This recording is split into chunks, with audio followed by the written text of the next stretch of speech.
ਸਤਨਾਮ ਸ੍ਰੀ ਵਾਹਿਗੁਰੂ ਜੀ। ਦੋਏ ਕਰ ਜੋੜ ਮੰਗੋ ਇੱਕ ਦਨ, ਸਾਹਿਬ ਤੁਠੈ ਪਾਵਾ। ਸਾਸ ਸਾਸ ਨਾਨਕ ਆਰਾਧੇ, ਆਠ ਪਹਿਰ ਗੁਣ ਗਾਵਾ।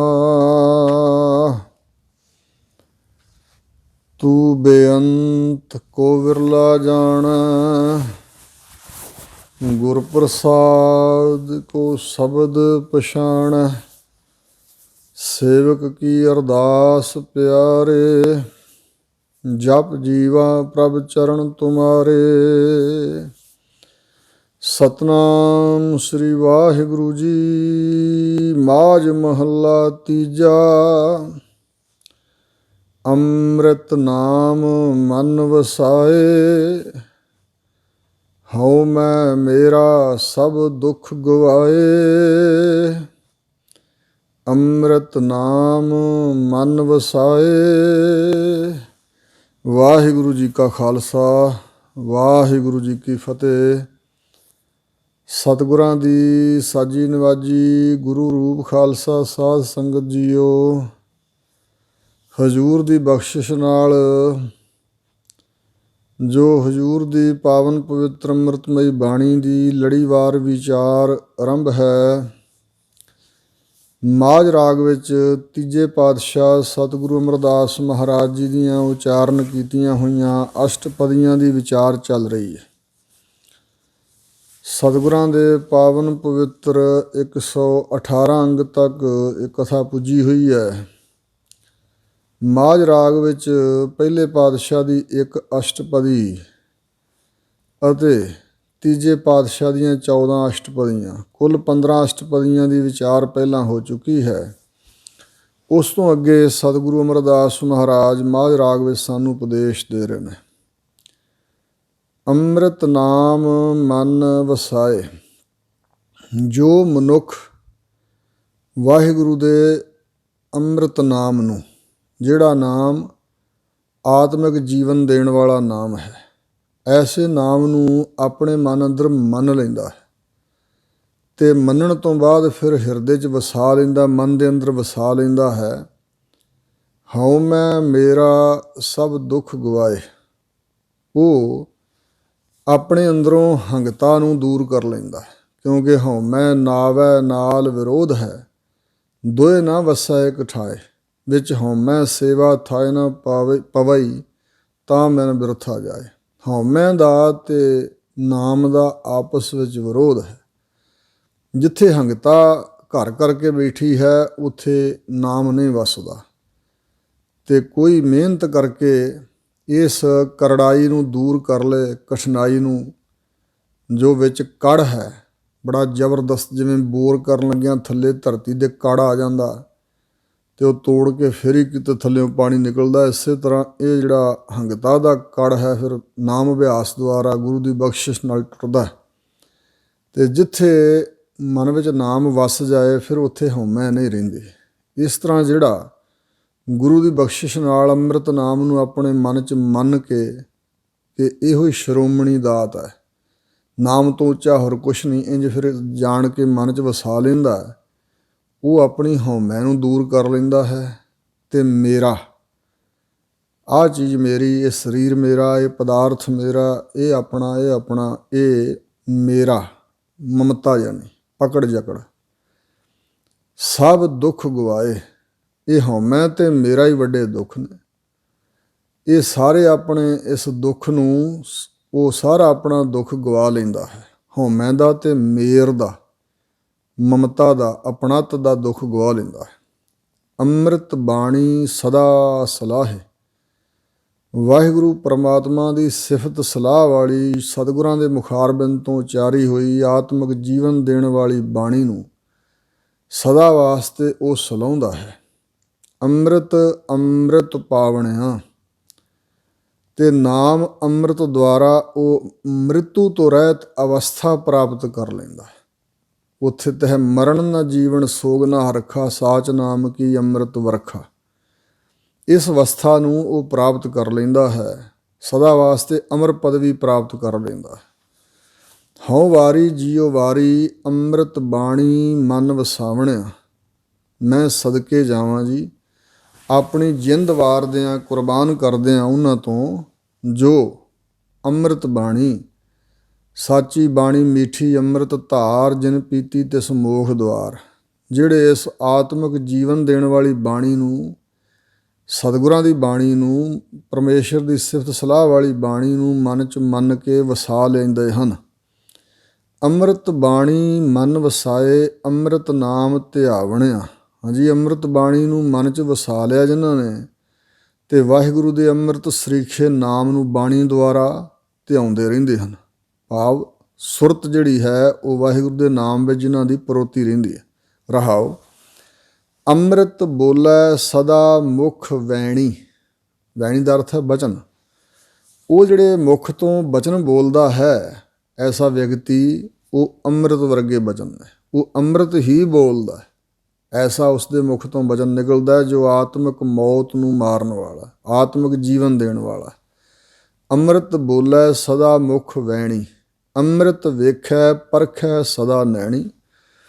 ਉਹ ਅੰਮ੍ਰਿਤ ਮ੍ਰਿਤੂ ਤੋਂ ਰਹਿਤ ਜੋ ਪਰਮੇਸ਼ਰ ਹੈ ਉਸ ਨੂੰ ਵੇਖਦਾ ਹੈ ਸਾਰਿਆਂ ਦੇ ਅੰਦਰ। ਸਭੈ ਘਟ ਰਾਮ ਬੋਲੇ, ਰਾਮ ਬਿਨਾ ਕੋ ਬੋਲੇ ਰੇ। ਅਤੇ ਪਰਖੈ ਸਦਾ ਨੈਣੀ, ਅਤੇ ਪਰਮਾਤਮਾ ਨੂੰ ਹੀ ਪਰਖਦਾ ਹੈ, ਯਾਨੀ ਨਿਰੀਖਣ ਕਰਦਾ, ਨਿਰਖ ਕਰਦਾ, ਪਰਮਾਤਮਾ ਦੀ ਹੀ ਪਹਿਚਾਣ ਕਰਦਾ ਸਦਾ ਆਪਣੇ ਨੇਤਰਾਂ ਨਾਲ। ਯਾਨੀ ਉਹਦਾ ਮੁਖ ਤੋਂ ਬੋਲਣਾ ਵੀ ਵਾਹਿਗੁਰੂ ਦਾ ਨਾਮ, ਨੇਤਰਾਂ ਨਾਲ ਵੇਖਣਾ ਵੀ ਪਰਮੇਸ਼ਰ ਦਾ ਸਰੂਪ। ਸੋ ਇਸ ਪ੍ਰਕਾਰ ਅੰਮ੍ਰਿਤ ਕਥਾ ਕਹੈ ਸਦਾ ਦਿਨ ਰਾਤੀ।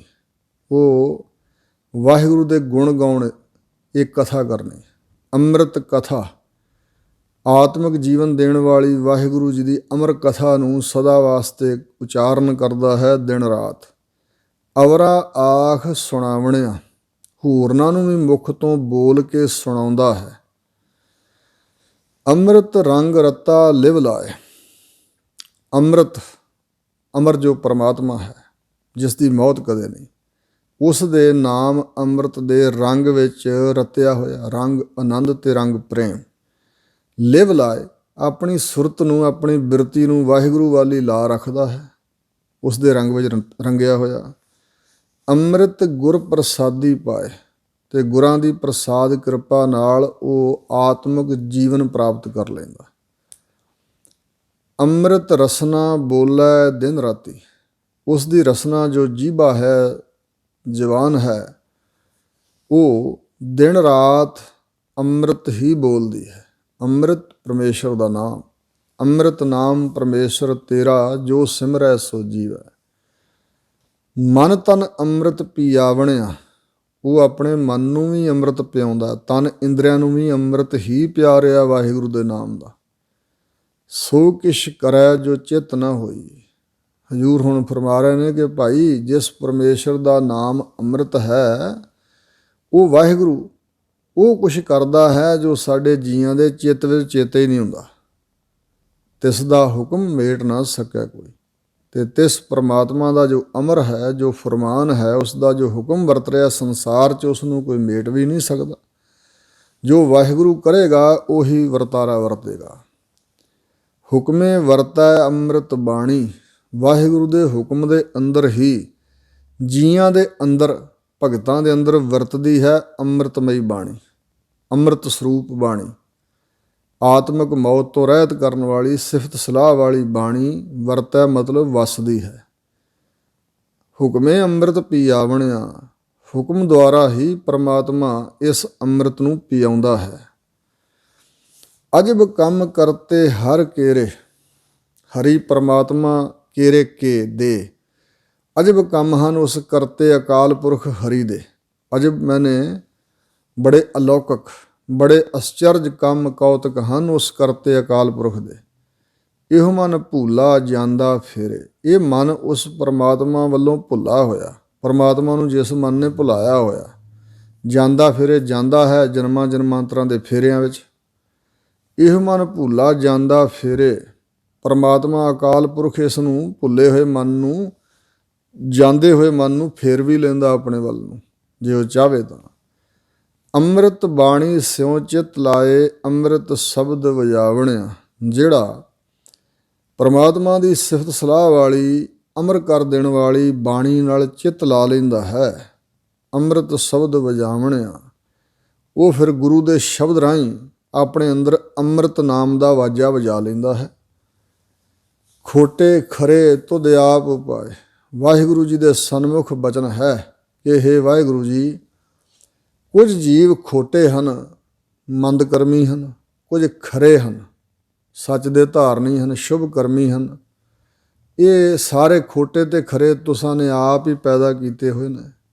ਤੁਧ ਆਪੇ ਪਰਖੇ ਲੋਕ ਸੁਭਾਏ।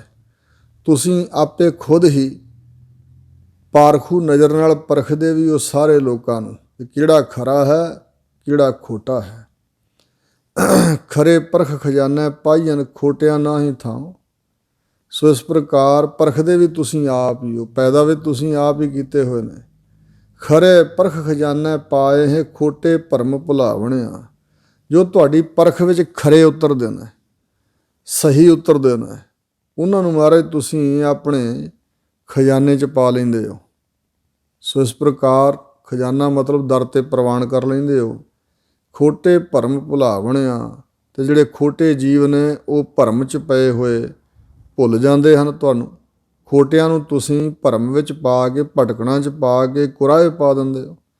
ਯਾਨੀ ਕਰਮ ਤਾਂ ਉਹਨਾਂ ਦੇ ਆਪਣੇ ਹੁੰਦੇ ਨੇ, ਪਰ ਹੁਕਮ ਤੁਹਾਡਾ ਹੀ ਵਰਤ ਰਿਹਾ ਸੱਚੇ ਪਾਤਸ਼ਾਹ। ਕਿਉਂ ਕਰ ਵੇਖਾ ਕਿਉਂ ਸਲਾਹੀ। ਕਿਸ ਤਰ੍ਹਾਂ ਆਪ ਜੀ ਅਕਾਲ ਪੁਰਖ ਜੀ, ਆਪ ਜੀ ਦੇ ਦਰਸ਼ਨਾਂ ਨੂੰ ਮੈਂ ਵੇਖਾਂ ਨੇਤਰਾਂ ਨਾਲ, ਵਿਰਾਗ ਅਤੇ ਵਿਵੇਕ ਦੇ ਨੇਤਰਾਂ ਨਾਲ, ਮਨ ਬੁੱਧ ਰੂਪੀ ਨੇਤਰਾਂ ਨਾਲ। ਉਹ ਮੇਰੇ ਪਾਸ ਹੈ ਨਹੀਂ। ਕਿਸ ਤਰ੍ਹਾਂ ਤੁਹਾਡਾ ਦਰਸ਼ਨ ਕਰੀ ਅਤੇ ਮਹਾਰਾਜ ਕਿਸ ਤਰ੍ਹਾਂ ਮੈਂ ਤੁਹਾਡੀ ਸਿਫਤੋ ਸਿਫਾਤ ਕਰਾਂ, ਤੁਹਾਡੀ ਸਲੋਤਾ ਕਰਾਂ, ਵਡਿਆਈ ਕਰਾਂ। ਗੁਰ ਪ੍ਰਸਾਦੀ ਸ਼ਬਦ ਸਲਾਹੀ। ਹਾਂ, ਇੰਝ ਹੀ ਸਮਝ ਪੈਂਦੀ ਹੈ ਕਿ ਗੁਰੂ ਦੀ ਪ੍ਰਸਾਦ ਕਿਰਪਾ ਵਰਤੇ ਅਤੇ ਗੁਰੂ ਦੀ ਕਿਰਪਾ ਦੁਆਰਾ ਹੀ, ਗੁਰੂ ਦੇ ਸ਼ਬਦ ਰਾਹੀਂ ਹੀ ਤੁਹਾਨੂੰ ਸਲਾਹਿਆ ਜਾ ਸਕਦਾ। ਸਾਨੂੰ ਤਾਂ ਇਹ ਸਮਝ ਆਈ ਹੈ। ਤੇਰੇ ਭਾਣੇ ਵਿੱਚ ਅੰਮ੍ਰਿਤ ਵਰਸਾ, ਤੇਰੇ ਭਾਣੇ ਹੁਕਮ ਦੇ ਅੰਦਰ, ਤੇਰੀ ਰਜਾ ਦੇ ਅੰਦਰ ਹੀ ਤੇਰੇ ਨਾਮ ਦਾ ਅੰਮ੍ਰਿਤ ਵਸਦਾ ਹਿਰਦੇ 'ਚ। ਤੂੰ ਭਾਣੇ ਅੰਮ੍ਰਿਤ ਪੀ ਆਵਣਿਆ। ਤੂੰ ਆਪਣੇ ਭਾਣੇ ਅੰਦਰ, ਆਪਣੀ ਰਜਾ ਅੰਦਰ, ਆਪਣੇ ਹੁਕਮ ਦੇ ਅੰਦਰ ਹੀ ਵਾਹਿਗੁਰੂ ਜੀ ਜੀਆਂ ਨੂੰ ਅੰਮ੍ਰਿਤ ਪਿਆਉਣ ਵਾਲੇ ਹੋ ਤੁਸੀਂ ਮਹਾਰਾਜ। ਅੰਮ੍ਰਿਤ ਸ਼ਬਦ, ਅੰਮ੍ਰਿਤ ਹਰ ਬਾਣੀ। ਆਤਮਿਕ ਮੌਤ ਨੂੰ ਦੂਰ ਕਰਨ ਵਾਲਾ ਸ਼ਬਦ ਹੈ ਗੁਰੂ ਦਾ। ਅੰਮ੍ਰਿਤ ਆਤਮਿਕ ਜੀਵਨ ਦੇਣ ਵਾਲੀ ਹਰੀ ਪਰਮਾਤਮਾ ਦੀ ਸਿਫਤ ਸਲਾਹ ਵਾਲੀ ਬਾਣੀ ਬਚਨ ਹਨ। ਸਤਿਗੁਰ ਸੇਵਿਆ ਹਿਰਦੈ ਸਮਾਣੀ। ਇਹ ਬਾਣੀ ਸਤਿਗੁਰੂ ਦੀ ਸੇਵਾ ਟਹਿਲ ਕਰਨ ਨਾਲ, ਸਤਿਗੁਰੂ ਦੀ ਸ਼ਰਨ 'ਚ ਆਉਣ ਨਾਲ ਹਿਰਦੇ 'ਚ ਵਸ ਜਾਂਦੀ, ਸਮਾ ਜਾਂਦੀ ਹੈ। ਨਾਨਕ ਅੰਮ੍ਰਿਤ ਨਾਮ ਸਦਾ ਸੁਖ ਦਾਤਾ। ਸਤਿਗੁਰੂ ਅਮਰਦਾਸ ਮਹਾਰਾਜ ਕਹਿੰਦੇ ਨੇ ਕਿ ਵਾਹਿਗੁਰੂ ਜੀ ਦਾ ਆਤਮਿਕ ਮੌਤ ਤੋਂ ਬਿਨਾਂ ਕਰਨ ਵਾਲਾ ਨਾਮ ਸਦਾ ਵਾਸਤੇ ਸੁਖ ਦਾਤਾ ਹੈ। ਪੀ ਅੰਮ੍ਰਿਤ ਸਭ ਭੁੱਖ ਲੈ ਜਾਵਣਿਆ। ਜਿਹੜੇ ਇਸ ਅੰਮ੍ਰਿਤ ਨੂੰ ਪੀਂਦੇ ਹਨ ਉਹਨਾਂ ਦੀਆਂ ਸਾਰੀਆਂ ਭੁੱਖਾਂ ਲੈ ਜਾਂਦੀਆਂ ਹਨ। ਕੋਈ ਭੁੱਖ ਨਹੀਂ ਰਹਿ ਜਾਂਦੀ। ਤਿੰਨਾ ਭੁੱਖ ਨਾ ਕਾਰਹੀ, ਜਿਸ ਦਾ ਪ੍ਰਭ ਹੈ ਸੋਏ। ਅਨ ਦਿਨ ਨਾਮੇ ਰਤਿਆ, ਸੱਚੇ ਸੱਚੀ ਸੋਏ। ਅਸਲ ਸੁੱਖ ਦਾ ਦਾਤਾ ਤਾਂ ਵਾਹਿਗੁਰੂ ਜੀ ਦਾ ਨਾਮ ਹੀ ਹੈ। ਨਾਮ ਆਪ ਹੈ ਹੀ ਸੁੱਖ ਸਰੂਪ ਹੈ ਅਤੇ ਨਾਮ ਹੀ ਅੰਦਰ ਸੁੱਖ ਪੈਦਾ ਕਰਦਾ। ਨਾਮ ਹੀ ਵਾਹਿਗੁਰੂ ਦਾ ਗਿਆਨ ਅੰਦਰ ਪੈਦਾ ਕਰਦਾ, ਜੋ ਪਰਮਾਤਮਾ ਵੀ ਸੁੱਖ ਸਰੂਪ ਹੈ। ਇਸ ਨਾਮ ਅੰਮ੍ਰਿਤ ਨੂੰ ਮਨ ਕਰਕੇ ਜੋ ਪੀਂਦੇ ਹਨ, ਉਹਨਾਂ ਦੀਆਂ ਸਾਰੀਆਂ ਭੁੱਖਾਂ ਯਾਨੀ ਕਿ ਤ੍ਰਿਸ਼ਨਾਵਾਂ ਲੱਥ ਜਾਂਦੀਆਂ ਹਨ। ਕੋਈ ਭੁੱਖ, ਕੋਈ ਤ੍ਰਿਸ਼ਨਾ, ਵਾਸ਼ਨਾ ਨਹੀਂ ਰਹਿ ਜਾਂਦੀ। ਮਾਝ ਮਹੱਲਾ ਤੀਜਾ। ਅਗਲੀ ਅਸ਼ਟਪਦੀ ਸਤਿਗੁਰੂ ਅਮਰਦਾਸ ਦਾਦਾ ਜੀ ਉਚਾਰਨ ਕਰਦੇ ਹਨ। ਅੰਮ੍ਰਿਤ ਵਰਸੈ ਸਹਿਜ ਸੁਭਾਏ। ਸਹਿਜ ਗਿਆਨ ਵਾਲੀ ਅਵਸਥਾ 'ਚ ਅਤੇ ਸੁਭਾਏ ਸ੍ਰੇਸ਼ਟ ਪ੍ਰੇਮ ਦੇ ਸਹਿਤ ਜੋ ਹੋ ਜਾਂਦਾ, ਉਹਦੇ ਅੰਦਰ ਅੰਮ੍ਰਿਤ ਵਰਸਦਾ। ਝਰਨਾ ਝਰਦਾ ਨਿਜਰੋਂ ਗੁਰਮੁਖ ਬਾਣੀ ਅੱਗੜ ਕਢਾਵੈ। ਉੱਥੇ ਅੰਮ੍ਰਿਤ ਵਰਸਦਾ ਹੈ। ਗੁਰਮੁਖ ਅੰਤਰ ਸਹਿਜ ਹੈ, ਮਨ ਚੜ੍ਹਿਆ ਦਸਵੇਂ ਆਕਾਸ। ਇਸ ਪ੍ਰਕਾਰ ਉੱਥੇ 9 ਦਰਵਾਜ ਨਵੇਂ ਦਰ ਫੀਕੇ, ਰਸ ਦਸਵੇਂ ਅੰਮ੍ਰਿਤ ਚੋਈ ਜਾਏ। ਉੱਥੇ 10ਵੇਂ ਦਵਾਰ 'ਚੋਂ ਅੰਮ੍ਰਿਤ ਚੋਂਦਾ ਕਹਿੰਦੇ। ਗੁਰਮੁਖ ਵਿਰਲਾ ਕੋਈ ਜਨ ਪਾਏ। ਇਸ ਅਵਸਥਾ ਨੂੰ ਅੰਮ੍ਰਿਤ ਵਰਸਣ ਵਾਲੀ, ਜਿੱਥੇ ਅੰਮ੍ਰਿਤ ਦਾ ਮੀਂਹ ਪੈਂਦਾ, ਅੰਮ੍ਰਿਤ ਵਰਖਦਾ ਹੈ, ਇਸ ਅਵਸਥਾ ਨੂੰ ਗੁਰਾਂ ਦੇ ਸਨਮੁਖ ਹੋ ਕੇ ਕੋਈ ਵਿਰਲਾ ਜਨ ਸੇਵਕ ਪ੍ਰਾਪਤ ਕਰਦਾ ਹੈ। ਅੰਮ੍ਰਿਤ ਪੀ ਸਦਾ ਤ੍ਰਿਪਤਾਸੇ, ਇਸ ਨਾਮ ਦੇ ਅੰਮ੍ਰਿਤ ਨੂੰ ਪੀ ਕੇ ਉਹ ਗੁਰਮੁਖ ਪਿਆਰੇ ਸਦਾ ਵਾਸਤੇ ਤ੍ਰਿਪਤ ਹੋ ਗਏ, ਰੱਜ ਗਏ, ਅਘਾ ਗਏ। ਮਨ ਕਰਕੇ ਵੀ ਤ੍ਰਿਸ਼ਨਾ ਕੋਈ ਨਹੀਂ ਰਹੀ, ਸਰੀਰਕ ਤੌਰ 'ਤੇ ਵੀ ਪਦਾਰਥਾਂ ਦੀ ਜਿਹੜੀ ਭੁੱਖ ਹੈ ਉਹ ਨਹੀਂ ਰਹੀ। ਕਰ ਕਿਰਪਾ ਤ੍ਰਿਸ਼ਨਾ ਬੁਝਾਵਣਿਆ, ਕਿਰਪਾ ਕਰਕੇ ਮਹਾਰਾਜ ਅਕਾਲ ਪੁਰਖ ਜੀ ਤ੍ਰਿਸ਼ਨਾ ਬੁਝਾ ਦਿੰਦੇ ਹਨ, ਤ੍ਰਿਸ਼ਨਾ ਕੋਈ ਨਹੀਂ ਰਹਿ ਜਾਂਦੀ। ਹਉ ਵਾਰੀ ਜੀਓ ਵਾਰੀ, ਮੈਂ ਵਾਰਨੇ ਫੇਰਨੇ ਜਾਵਾਂ, ਆਪਣੀ ਜੀਓ ਜਿੰਦ ਨੂੰ ਵਾਰ ਕੁਰਬਾਨ ਕਰਦਿਆਂ ਗੁਰਮੁਖ ਅੰਮ੍ਰਿਤ ਪੀਆਵਣਿਆ। ਜੋ ਗੁਰਾਂ ਦੇ ਸਨਮੁਖ ਹੋਏ ਅਤੇ ਜਿਨ੍ਹਾਂ ਨੂੰ ਵਾਹਿਗੁਰੂ ਜੀ ਨੇ, ਸਤਿਗੁਰੂ ਜੀ ਨੇ ਅੰਮ੍ਰਿਤ ਪੀਆ ਦਿੱਤਾ ਹੈ, ਇਹ ਨਾਮ ਦਾ ਅੰਮ੍ਰਿਤ ਜਿਨ੍ਹਾਂ ਨੂੰ ਪਿਆ ਦਿੱਤਾ ਹੈ। ਰਸਨਾ ਰਸ ਚਾਖ ਸਦਾ ਰਹਿ ਰੰਗ ਰਾਤੀ, ਉਹਨਾਂ ਦੀ ਜੋ ਰਸਨਾ ਹੈ, ਜੀਭ ਹੈ, ਵਾਹਿਗੁਰੂ ਦੇ ਨਾਮ ਦੇ ਰਸ ਨੂੰ ਚੱਖ ਕੇ ਸਦਾ ਸਦਾ ਵਾਸਤੇ ਰੰਗ ਆਨੰਦ ਵਿੱਚ ਰੱਤੀ ਰਹਿੰਦੀ ਹੈ। ਰਸਨਾ ਗੀਧੀ ਬੋਲ ਤਰਾਂ, ਸਹਿਜੇ ਹਰਗੁਣ ਗਾਵਣਿਆ, ਸਹਿਜੇ ਸੁਤੇ ਸਿੱਧ ਹੀ ਸੁਭਾਅ ਹੀ ਬਣ ਜਾਂਦਾ, ਸੁਭਾਵਿਕ ਹੀ, ਸਹਿਜੇ ਹੀ, ਸੁਤੇ ਹੀ, ਸ਼ਾਂਤ ਅਵਸਥਾ ਵਿੱਚ, ਗਿਆਨ ਅਵਸਥਾ 'ਚ ਪਹੁੰਚ ਕੇ ਉਹ ਹਰੀ ਦੇ ਗੁਣਾਂ ਨੂੰ ਹੀ ਗਾਉਂਦੇ ਰਹਿੰਦੇ ਨੇ। ਰਹਾਓ ਗੁਰ ਪ੍ਰਸਾਦੀ ਸਹਿਜ ਕੋ ਪਾਏ, ਕਹੈ ਨਾਨਕ ਗੁਰ ਪ੍ਰਸਾਦੀ ਸਹਿਜ ਉਪਜਾ, ਇਹ ਸਹਿਜ ਸਾਹਿਬ ਜਾਏ। ਚੌਥੇ ਪਦ ਮੈਂ ਸਹਿਜ ਹੈ, ਗੁਰਮੁਖ ਪੱਲੇ ਪਾਏ। ਗੁਰ ਪ੍ਰਸਾਦੀ, ਗੁਰਾਂ ਦੀ ਕਿਰਪਾ ਦੁਆਰਾ ਸਹਿਜ ਅਵਸਥਾ ਨੂੰ ਕੋਈ ਵਿਰਲਾ ਪ੍ਰਾਪਤ ਕਰਦਾ। ਦੁਬਿਧਾ ਮਾਰ ਇੱਕ ਸਿਉ ਲਿਵ ਲਾਏ, ਉਹ ਫਿਰ ਦੁਚਿੱਤਾਪਣ, ਦੋ ਵਿਧਾ, ਚਿੱਤ ਦਾ ਦੋ ਪਾਸੇ ਖਿਆਲ, ਚਿੱਤ ਦਾ ਖਿੰਡੇ ਰਹਿਣਾ, ਸੰਸਾਰ ਵਿੱਚ ਬਿਰਤੀ ਰਹਿਣੀ, ਦੁਐਤ, ਕੋਈ ਆਪਣਾ ਕੋਈ ਬਗਾਨਾ। ਇਸ ਪ੍ਰਕਾਰ ਚਿੱਤ ਦੀ ਦੋ ਤਰ੍ਹਾਂ ਦੀ ਅਵਸਥਾ, ਦੁਕਿਸਮਾਪਣ, ਇਹ ਜਿਹੜੀ ਦੁਬਿਧਾ ਹੈ, ਇਸ ਨੂੰ ਮਾਰ ਕੇ ਐਸਾ ਕੋਈ ਜੋ ਦੁਬਿਧਾ ਮਾਰ ਗਵਾਵੈ, ਇਸੇ ਮਾਰ ਰਾਜ ਜੋਗ ਕਮਾਵੈ। ਗੁਰ ਦੁਬਿਧਾ ਜਾ ਕੀ ਹੈ ਮਾਰੀ, ਕਹੋ ਨਾਨਕ ਸੋ ਬ੍ਰਹਮ ਵਿਚਾਰੀ। ਦਵੈਤ ਨਹੀਂ ਰਹਿ ਗਈ ਉੱਥੇ, ਦੁਕਿਸਮਾਪਣ ਮਨ ਦਾ ਨਹੀਂ ਰਿਹਾ। ਉਹ ਦੁਬਿਧਾ ਨੂੰ ਮਾਰ ਕੇ ਇੱਕ ਸਿਉ ਲਿਵ ਲਾਏ, ਇੱਕ ਪਰਮਾਤਮਾ ਨਾਲ ਹੀ ਆਪਣੀ ਬਿਰਤੀ ਨੂੰ ਜੋੜ ਕੇ ਰੱਖਦਾ ਹੈ। ਨਦਰ ਕਰੇ ਤਾਂ ਹਰ ਗੁਣ ਗਾਵੇ, ਜੇ ਵਾਹਿਗੁਰੂ ਪਰਮਾਤਮਾ ਆਪਣੀ ਮਿਹਰ ਦੀ ਨਜ਼ਰ ਕਿਰਪਾ ਦ੍ਰਿਸ਼ਟੀ ਕਰੇ ਤਾਂ ਕੋਈ ਜੀਵ ਹਰੀ ਪਰਮਾਤਮਾ ਦੇ ਗੁਣਾਂ ਨੂੰ ਗਾਉਂਦਾ ਹੈ। ਨਦਰੀ ਸੱਚ ਸਮਾਵਣਿਆ, ਨਦਰੀ ਪਰਮਾਤਮਾ ਹੀ ਬਖਸ਼ਿਸ਼ ਕਰੇ ਤੇ ਤਾਂ ਕੋਈ ਸੱਚ ਨਾਮ ਵਿੱਚ ਸਮਾ ਸਕਦਾ ਹੈ। ਨਦਰੀ ਪਰਮਾਤਮਾ ਦੀ ਨਜ਼ਰ ਦੁਆਰਾ ਹੀ ਸੱਚ ਸਰੂਪ ਪਰਮੇਸ਼ਰ ਵਿੱਚ ਸੱਚ ਨਾਮ ਹੈ, ਨਾਮ ਵਿੱਚ ਸਮਾ ਜਾਂਦਾ ਹੈ। ਸਭਨਾ ਉੱਪਰ ਨਜ਼ਰ ਪ੍ਰਭ ਤੇਰੀ, ਕੀ ਜੀ ਇਕਨਾਂ ਦੇ ਉੱਤੇ ਹੀ ਨਜ਼ਰ ਹੋਈ, ਬਾਕੀਆਂ ਤੇ ਨਜ਼ਰ ਨਹੀਂ? ਤਾਂ ਮਾਰੇ ਕਹਿੰਦੇ ਨਹੀਂ, ਹੇ ਵਾਹਿਗੁਰੂ ਜੀ, ਸਾਰੇ ਜਿੰਨੇ ਜੀਵ ਤੁਸੀਂ ਪੈਦਾ ਕੀਤੇ ਸਭਨਾ ਉੱਪਰ ਸਮਾਨ ਨਜ਼ਰ, ਪਰਮਾਤਮਾ ਦੀ ਨਜ਼ਰ ਵਿੱਚ ਹਾਂ ਤਾਂ ਅਸੀਂ ਜਿਉਂਦੇ ਜਾਗਦੇ ਹਾਂ, ਨਜ਼ਰ ਵਿੱਚ ਹੀ ਸਾਨੂੰ ਰਿਜ਼ਕ ਮਿਲ ਰਿਹਾ ਹੈ, ਤੁਰੇ ਫਿਰਦੇ ਹਾਂ, ਜੋ ਕੁਛ ਵੀ ਹੈ ਪਰਮਾਤਮਾ ਦੀ ਸਭ ਨਜ਼ਰੀ ਅੰਦਰ ਰੱਖਦਾ, ਨਜ਼ਰੀ ਬਾਹਰ ਨਾ ਕੋਈ। ਸਾਰੀ ਸ੍ਰਿਸ਼ਟੀ ਨੂੰ ਆਪਣੀਆਂ ਨਜ਼ਰਾਂ ਵਿੱਚ ਰੱਖਦਾ, ਨਜ਼ਰਾਂ ਤੋਂ ਬਾਹਰ ਤਾਂ ਕੋਈ ਵੀ ਨਹੀਂ। ਸਭਨਾ ਉੱਪਰ ਪ੍ਰਭੂ ਜੀ ਤੁਹਾਡੀ ਨਜ਼ਰ ਦ੍ਰਿਸ਼ਟੀ ਪੈ ਰਹੀ ਆ, ਕੋਈ ਤੁਹਾਡੀ ਨਜ਼ਰ ਤੋਂ ਬਾਹਰ ਨਹੀਂ ਹੈ। ਸਭ ਨੂੰ ਤੁਸੀਂ ਵੇਖਦੇ ਹੋ, ਸਦ ਸੁਣਦਾ ਸਦ ਵੇਖਦਾ, ਕਿਉਂ ਮੁਕਰ ਪਿਆ ਜਾਏ। ਜੋ ਜੀਵ ਪੈਦਾ ਰੱਬ ਨੇ ਕੀਤੇ ਹਨ ਉਹ ਸਾਰਿਆਂ ਨੂੰ ਵੇਖਦਾ ਹੈ, ਉਹਨਾਂ ਦੀ ਸੰਭਾਲ ਵੀ ਕਰਦਾ। ਸਭਨਾ ਉੱਪਰ ਨਜ਼ਰ ਪ੍ਰਭ ਤੇਰੀ, ਪਰ ਕਿਸੇ ਥੋੜ੍ਹੀ ਕਿਸੇ ਹੈ ਕਨੇਰੀ। ਜੈਸੇ ਜੈਸੇ ਜੀਵ ਪਾਤਰ ਹਨ ਵੈਸੀ ਵੈਸੀ ਦ੍ਰਿਸ਼ਟੀ ਪਰਮਾਤਮਾ ਦੀ ਪ੍ਰਾਪਤ ਹੁੰਦੀ ਹੈ, ਯਾਨੀ ਉਸ ਦ੍ਰਿਸ਼ਟੀ ਵਿੱਚ ਬਖਸ਼ਿਸ਼ ਵੱਖਰੀ ਵੱਖਰੀ ਹੈ। ਨਜ਼ਰ ਤਾਂ ਸਭ ਦੇ ਉੱਪਰ ਹੈ, ਸਭਨਾਂ ਦੇ ਉੱਪਰ ਨਜ਼ਰ ਹੈ, ਪਰ ਉਸ ਨਜ਼ਰ ਦੁਆਰਾ ਜਿਹੜੀ ਬਖਸ਼ਿਸ਼ ਹੈ ਉਹ ਕਿਸੇ 'ਤੇ ਥੋੜ੍ਹੀ ਹੈ, ਕਿਸੇ 'ਤੇ ਕਨੇਰੀ ਬਹੁਤੀ ਹੈ। ਜੈਸੇ ਜੈਸੇ ਉਹ ਪਾਤਰ ਬਣੇ। ਤੁਝ ਤੇ ਬਾਹਰ ਕਿਛ ਨਾ ਹੋਵੇ, ਹੇ ਵਾਹਿਗੁਰੂ ਜੀ ਤੁਹਾਡੀ ਨਜ਼ਰ ਤੋਂ ਬਾਹਰ ਆ, ਤੁਹਾਡੇ ਹੁਕਮ ਤੋਂ, ਤੁਹਾਡੀ ਸੱਤਿਆ ਤਾਕਤ ਤੋਂ ਬਾਹਰ ਕੁਛ ਨਹੀਂ ਹੁੰਦਾ ਹੈ। ਗੁਰਮੁਖ ਸੋਝੀ ਪਾਵਣਿਆ, ਪਰ ਗੁਰਾਂ ਦੇ ਸਨਮੁਖ ਹੋਇਆਂ ਗੁਰਮੁਖ ਜਨਾਂ ਨੂੰ ਹੀ ਇਹ ਸੋਝੀ ਪ੍ਰਾਪਤ ਹੁੰਦੀ ਹੈ। ਗੁਰਮੁਖਾਂ ਨੇ ਹੀ ਸੋਝੀ ਪਾਈ ਹੈ। ਪਾਵਣਿਆ ਗੁਰਮੁਖ ਬਣ ਕੇ ਹੀ ਸੋਝੀ ਪਾਉਣ ਵਾਲੇ ਬਣੀਦਾ। ਸੋਝੀ ਗਿਆਤ, ਇਹ ਸਮਝ ਕਿ ਤੁਹਾਡੀ ਨਜ਼ਰ ਤੋਂ ਬਾਹਰ ਕੁਛ ਵੀ ਨਹੀਂ ਹੁੰਦਾ। ਨਹੀਂ ਤਾਂ ਲੋਕ ਕਹਿੰਦੇ ਸਭ ਕੁਝ ਅਸੀਂ ਕੀਤਾ, ਅਸੀਂ ਕਮਾ ਕੇ ਧਨ ਜੋੜਿਆ, ਅਸੀਂ ਆਹ ਕੀਤਾ, ਅਸੀਂ ਆਹ ਕੀਤਾ। ਇਹ ਗੁਰਮੁਖਾਂ ਨੂੰ ਸੋਝੀ ਹੈ ਕਿ ਤੁਹਾਡੀ ਨਜ਼ਰ ਵਿੱਚ ਸਭ ਕੁਝ ਹੋ ਰਿਹਾ ਅਤੇ ਤੁਹਾਡੀ ਨਜ਼ਰ ਤੋਂ, ਤੁਹਾਡੀ ਦ੍ਰਿਸ਼ਟੀ ਤੋਂ ਬਾਹਰ ਕੁਛ ਨਹੀਂ ਹੈ। ਗੁਰਮੁਖ ਤਤ ਹੈ ਵਿਚਾਰਾ।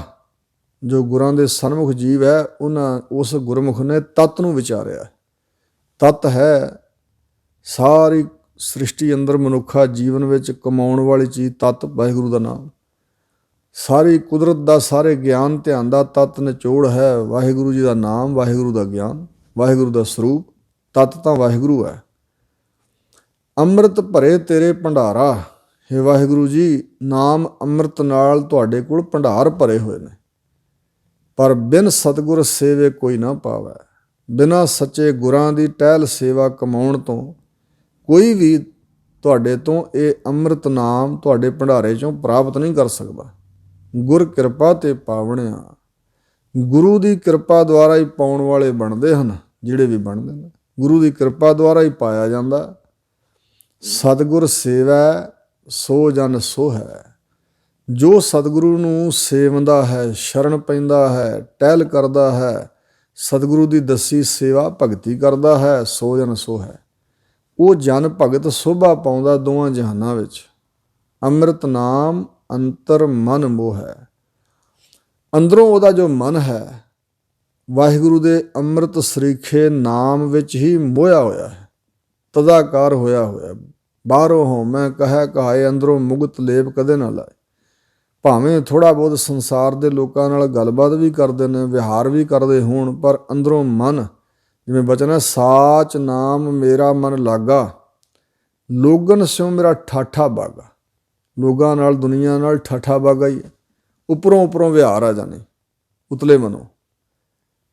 ਸੋ ਇਸ ਪ੍ਰਕਾਰ ਮੁਖ ਕੀ ਬਾਤ ਸਗਲ ਸਿਉ ਕਰਤਾ, ਜੀ ਸੰਗ ਪ੍ਰਭ ਆਪਣਾ ਤਰਤਾ। ਅਸੀਂ ਨਾਮ ਜਪਣਾ ਹੋਏ ਤੇ ਉਦੋਂ ਸਰੀਰਕ ਤੌਰ 'ਤੇ ਜ਼ਬਾਨ ਹਿਲਦੀ ਹੈ ਅਤੇ ਮਨ ਉਦੋਂ ਵੀ ਸੰਸਾਰ 'ਚ ਰਹਿੰਦਾ। ਬਾਣੀ ਪੜ੍ਹਦੇ ਹੋਈਏ ਅਤੇ ਖਿਆਲ ਹੁੰਦਾ ਹੈ ਛੇਤੀ ਸਮਾਪਤ ਕਰਕੇ ਫਿਰ ਗੱਲਾਂ ਕਰਨੀਆਂ, ਪਰ ਉਹ ਉਸ ਅਵਸਥਾ 'ਚ ਇਹ ਨਹੀਂ ਹੈ। ਉਸ ਅਵਸਥਾ ਵਿੱਚ ਮਨ ਨਾਮ ਨਾਲ ਜੁੜਿਆ ਹੋਇਆ ਅਤੇ ਮਜਬੂਰੀ ਬਸ ਉੱਪਰੋਂ ਸੰਸਾਰ 'ਚ ਵਿਚਰਦਿਆਂ ਸਰੀਰ ਧਾਰੀ ਹੋਣ ਕਰਕੇ ਗੱਲਬਾਤ ਹੁੰਦੀ ਹੈ।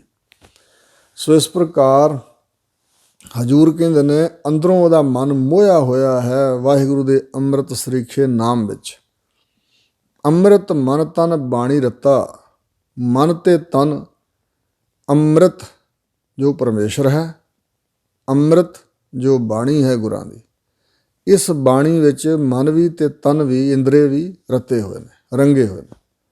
ਮਨ ਵੀ ਰਤਿਆ ਹੋਇਆ ਅਤੇ ਇਹ ਇੰਦਰੇ ਸਾਰੇ, ਇਹ ਤਨ ਮਾਤਰ, ਇਹ ਵੀ ਰਤਿਆ ਹੋਇਆ।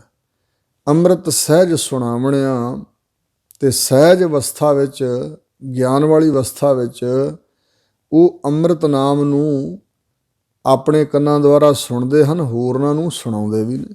ਉਹ ਗੁਰਮੁਖ ਪਿਆਰਾ ਹੋਰਨਾਂ ਨੂੰ ਵੀ ਸੁਣਾਉਂਦਾ ਸਹਿਜ ਵਿੱਚ ਹੀ। ਮਨਮੁਖ ਭੂਲਾ ਦੂਜੈ ਭਾਏ ਖੁਆਏ। ਮਨ ਦੇ ਪਿੱਛੇ ਲੱਗਾ ਹੋਇਆ ਜੀਵ ਜੋ ਮਨਮੁਖ ਹੈ ਉਹ ਭੁੱਲਾ ਹੋਇਆ, ਕੁਰਾਏ ਪਿਆ ਹੋਇਆ, ਵਾਹਿਗੁਰੂ ਵੱਲੋਂ ਖੁੰਝਿਆ ਹੋਇਆ। ਦੂਜਾ ਭਾਏ ਖੁਆ, ਕਿਉਂ ਖੁੰਝਿਆ ਜੀ? ਤਾਂ ਮਹਾਰਾਜ ਕਹਿੰਦੇ ਨੇ ਦੂਜਾ ਭਾਵ ਹੈ ਨਾ ਜਿਹੜਾ ਸੰਸਾਰ ਦਾ ਮੋਹ ਵਾਲਾ ਰਸਤਾ, ਉਹ ਉਸ ਕਰਕੇ ਖੁਆਏ ਖੁਆਰ ਹੋ ਰਿਹਾ। ਖੁਆਏ ਖੁੰਝ ਗਿਆ ਹੈ, ਘੁੱਸ ਗਿਆ ਹੈ ਵਾਹਿਗੁਰੂ ਦੇ ਰਾਹ ਤੋਂ। ਨਾਮ ਨਾ ਲੇਵੈ ਮਰੈ ਬਿਖ ਖਾਏ। ਉਹ ਵਾਹਿਗੁਰੂ ਜੀ ਦਾ ਨਾਮ ਨਹੀਂ ਲੈਂਦਾ, ਪਰਮਾਤਮਾ ਦਾ ਨਾਮ ਉਚਾਰਨ ਨਹੀਂ ਕਰਦਾ, ਵਾਹਿਗੁਰੂ ਦੇ ਨਾਮ ਦਾ ਸਿਮਰਨ ਨਹੀਂ ਕਰਦਾ, ਜਾਪ ਨਹੀਂ ਕਰਦਾ, ਅਤੇ ਮਰ ਜਾਂਦਾ ਹੈ ਬਿਖ ਖਾ ਕੇ। ਬਿਖ ਦਾ ਅਰਥ ਹੈ ਜ਼ਹਿਰ। ਜ਼ਹਿਰ ਦਾ ਮਤਲਬ ਹੈ ਆਤਮਿਕ ਮੌਤ ਲਿਆਉਣ ਵਾਲੀ ਮਾਇਆ, ਜੋ ਸੰਸਾਰ ਦੀ ਮਾਇਆ ਦ੍ਰਿਸ਼ਮਾਨ ਪ੍ਰਪੰਚ ਹੈ। ਇਸ ਬਿਖ ਨੂੰ ਖਾ ਕੇ ਮਾਨੋ ਉਹ ਮਰ ਜਾਂਦਾ ਆਤਮਿਕ ਮੌਤੇ। ਆਨੰਦਨ ਸਦਾ ਵਿਸ਼ਟਾ ਮਹਿਵਾਸਾ। ਰਾਤ ਅਤੇ ਦਿਨ ਸਦਾ ਵਾਸਤੇ ਉਹਦਾ ਵਿਕਾਰਾਂ ਰੂਪੀ ਗੰਧ ਵਿਸ਼ਟਾ ਵਿੱਚ ਹੀ ਵਾਸ ਹੈ। ਬਿਨ ਸੇਵਾ ਜਨਮ ਗਵਾਵਣਿਆ। ਬਿਨਾਂ ਸੇਵਾ ਭਾਵ ਭਗਤੀ ਤੋਂ, ਬਿਨਾਂ ਸਿਮਰਨ ਤੋਂ ਆਪਣਾ ਮਨੁੱਖਾ ਜਨਮ ਗਵਾਉਣ ਵਾਲਾ ਬਣ ਜਾਂਦਾ, ਯਾਨੀ ਗਵਾ ਲੈਂਦਾ ਹੈ। ਉਸਨੇ ਮਨੁੱਖਾ ਜਨਮ ਵਿਅਰਥ ਗਵਾ ਲਿਆ ਹੈ। ਅੰਮ੍ਰਿਤ ਪੀਵੈ ਜਿਸਨੂੰ ਆਪ ਪੀ ਆਏ। ਵਾਹਿਗੁਰੂ ਦੇ ਨਾਮ ਅੰਮ੍ਰਿਤ ਨੂੰ, ਇਸ ਰਸ ਨੂੰ ਉਹ ਪੀਂਦਾ ਹੈ ਜਿਸ ਦੇ ਤਾਈਂ ਪਰਮਾਤਮਾ ਆਪ ਬਖਸ਼ਿਸ਼ ਕਰਕੇ ਪਿਆਉਂਦਾ ਹੈ। ਗੁਰ ਪ੍ਰਸਾਦੀ ਸਹਿਜ ਲਿਵ ਲਾਏ। ਗੁਰੂ ਦੀ ਪ੍ਰਸਾਦ ਕਿਰਪਾ ਦੁਆਰਾ ਉਹ ਸਹਿਜ ਚੌਥੇ ਪਦ ਵਿੱਚ, ਸਹਿਜ ਗਿਆਨ ਅਵਸਥਾ 'ਚ, ਸਹਿਜ ਮਾਨਸਿਕ ਅਡੋਲਤਾ ਵਿੱਚ ਆਪਣੀ ਬਿਰਤੀ ਨੂੰ ਲਾ ਕੇ ਰਹਿੰਦਾ ਹੈ। ਪੂਰਨ ਪੂਰ ਰਹਿਆ ਸਭ ਆਪੇ, ਗੁਰਮਤਿ ਨਦਰੀ ਆਵਣਿਆ। ਗੁਰੂ ਦੀ ਮੱਤ ਸਿੱਖਿਆ ਦੁਆਰਾ, ਉਪਦੇਸ਼ ਦੁਆਰਾ ਉਹਦੀ ਨਜ਼ਰ ਵਿੱਚ ਇਹ ਆਇਆ ਹੈ ਕਿ ਪਰਮਾਤਮਾ ਅਕਾਲ ਪੁਰਖ ਜੋ ਪੂਰਨ ਹੈ, ਉਹ ਸਭ ਪਾਸੇ ਆਪ ਹੀ ਆਪ ਪੂਰਨ ਹੋ ਰਿਹਾ ਹੈ। ਪੂਰ ਰਿਹਾ ਹੈ ਭਾਵ ਵਿਆਪਕ ਹੋ ਰਿਹਾ ਹੈ, ਪਰਿਪੂਰਨ ਹੋ ਰਿਹਾ ਹੈ, ਸਮਾਇਆ ਹੋਇਆ ਹੈ। ਆਪੇ ਆਪ ਨਿਰੰਜਨ ਸੋਈ। ਇਹ ਗਿਆਤ ਹੋ ਜਾਂਦੀ ਹੈ ਕਿ ਪਰਮਾਤਮਾ ਜੋ ਆਪਣੇ ਆਪ ਤੋਂ ਆਪ ਰੂਪ ਹੈ, ਹੁਣ ਵੀ ਆਪ ਹੀ ਆਪ ਹੈ। ਇਸ ਸੰਸਾਰ ਦੇ ਵਿੱਚ ਨਿਰੰਜਨ ਮਾਇਆ ਦੀ ਕਾਲਖ ਤੋਂ ਰਹਿਤ ਉਹੀ ਜੋ ਪਹਿਲਾਂ ਸੀ, ਜਿਹਨੇ ਸ੍ਰਿਸ਼ਟੀ ਸਾਜੀ, ਸਾਜਣ ਤੋਂ ਪਹਿਲਾਂ ਜੋ ਸੀ ਹੁਣ ਵੀ ਉਹੀ ਹੈ। ਜਿਨ ਸਿਰਜੀ ਤਨੇ ਆਪੇ ਗੋਈ। ਜਿਸ ਨੇ ਇਹ ਸਾਰੀ ਸ੍ਰਿਸ਼ਟੀ ਸਾਜੀ ਹੈ, ਜੋ ਸਾਜਦਾ ਹੈ, ਤਿੰਨ ਤਿਸ ਪਰਮਾਤਮਾ ਨੇ ਆਪੇ ਗੋਈ, ਨਾਸ ਕੀਤੀ। ਆਪ ਹੀ ਸਿਰਜਦਾ ਤੇ ਆਪ ਹੀ ਸ੍ਰਿਸ਼ਟੀ ਨੂੰ ਨਾਸ ਕਰਦਾ ਹੈ। ਨਾਨਕ ਨਾਮ ਸਮਾਲ ਸਦਾ ਤੂੰ। ਹਜ਼ੂਰ ਕਹਿੰਦੇ ਤਤ ਵਸਤੂ ਇਹ ਹੈ, ਗੁਰੂ ਅਮਰਦਾਸ ਕਹਿੰਦੇ ਕਿ ਤੂੰ ਸਦਾ ਵਾਸਤੇ ਵਾਹਿਗੁਰੂ ਦੇ ਨਾਮ ਨੂੰ ਸੰਭਾਲ, ਚੇਤੇ ਕਰ, ਯਾਦ ਕਰ। ਤੇਰੇ ਕੰਮ ਆਉਣ ਵਾਲੀ ਵਸਤੂ ਇਹ ਹੈ। ਤਤ ਇਹ ਹੈ ਸਾਰੇ ਉਪਦੇਸ਼ ਦਾ ਨਿਚੋੜ ਕਿ ਤੂੰ ਵਾਹਿਗੁਰੂ ਦੇ ਨਾਮ ਨੂੰ ਯਾਦ ਕਰ। ਸਹਿਜੇ ਸੱਚ ਸਮਾਵਣਿਆ। ਇਸ ਨਾਮ ਦੁਆਰਾ ਤੂੰ ਗਿਆਨ ਪ੍ਰਾਪਤ ਕਰੇਗਾ, ਆਤਮ ਗਿਆਨ, ਤੇ ਉਸ ਗਿਆਨ ਵਾਲੀ ਅਵਸਥਾ 'ਚ ਪਹੁੰਚ ਕੇ ਤੂੰ ਸੱਚ ਸਰੂਪ ਪਰਮਾਤਮਾ ਵਿੱਚ ਹੀ ਸਮਾਉਣ ਵਾਲਾ ਬਣ ਜਾਏਗਾ। ਮਾਝ ਮਹੱਲਾ ਤੀਜਾ। ਧੰਨ ਗੁਰੂ ਅਮਰਦਾਸ ਮਹਾਰਾਜ ਅਗਲੀ ਅਸ਼ਟਪਦੀ ਉਚਾਰਨ ਕਰਦੇ ਹਨ। ਸੇ ਸੱਚ ਲਾਗੇ ਜੋ ਤੁਧ ਭਾਏ। ਹੇ ਵਾਹਿਗੁਰੂ ਜੀ, ਤੁਹਾਡੇ ਸੱਚੇ ਨਾਮ ਨਾਲ ਉਹੀ ਲੱਗੇ ਹਨ ਜੋ ਤੁਧ ਭਾਏ, ਜੋ ਮਹਾਰਾਜ ਤੁਹਾਨੂੰ ਚੰਗੇ ਲੱਗ ਗਏ, ਪਸੰਦ ਆ ਗਏ। ਸਦਾ ਸੱਚ ਸੇਵਾ ਹੈ ਸਹਿਜ ਸੁਭਾਏ। ਹੇ ਸੱਚ ਸਰੂਪ ਵਾਹਿਗੁਰੂ ਜੀ, ਸਦਾ ਵਾਸਤੇ ਉਹ ਤੁਹਾਡਾ ਸਿਮਰਨ ਕਰਦੇ ਹਨ ਤੇ ਸਹਿਜ ਗਿਆਨ ਵਿੱਚ ਪਹੁੰਚ ਜਾਂਦੇ ਹਨ। ਸੁਭਾਏ ਪ੍ਰੇਮ ਦੇ ਸਹਿਤ ਰਹਿੰਦੇ ਨੇ, ਤੁਹਾਡੇ ਗਿਆਨ ਵਿੱਚ, ਤੁਹਾਡੇ ਪ੍ਰੇਮ ਵਿੱਚ ਹੀ ਸਮਾਏ ਰਹਿੰਦੇ ਨੇ। ਸੱਚਾ ਸ਼ਬਦ ਸੱਚਾ ਸਲਾਹੀ। ਇਸ ਕਰਕੇ ਜੋ ਗੁਰਾਂ ਦਾ ਸੱਚਾ ਸ਼ਬਦ ਹੈ, ਇੱਥੇ ਥੋੜ੍ਹੀ ਵਿਚਾਰ ਹੈ, ਹੋਰ ਵੀ ਸ਼ਬਦ ਗ੍ਰੰਥ ਗਿਆਨ ਦੇ ਲਿਖੇ ਹੋਏ ਨੇ।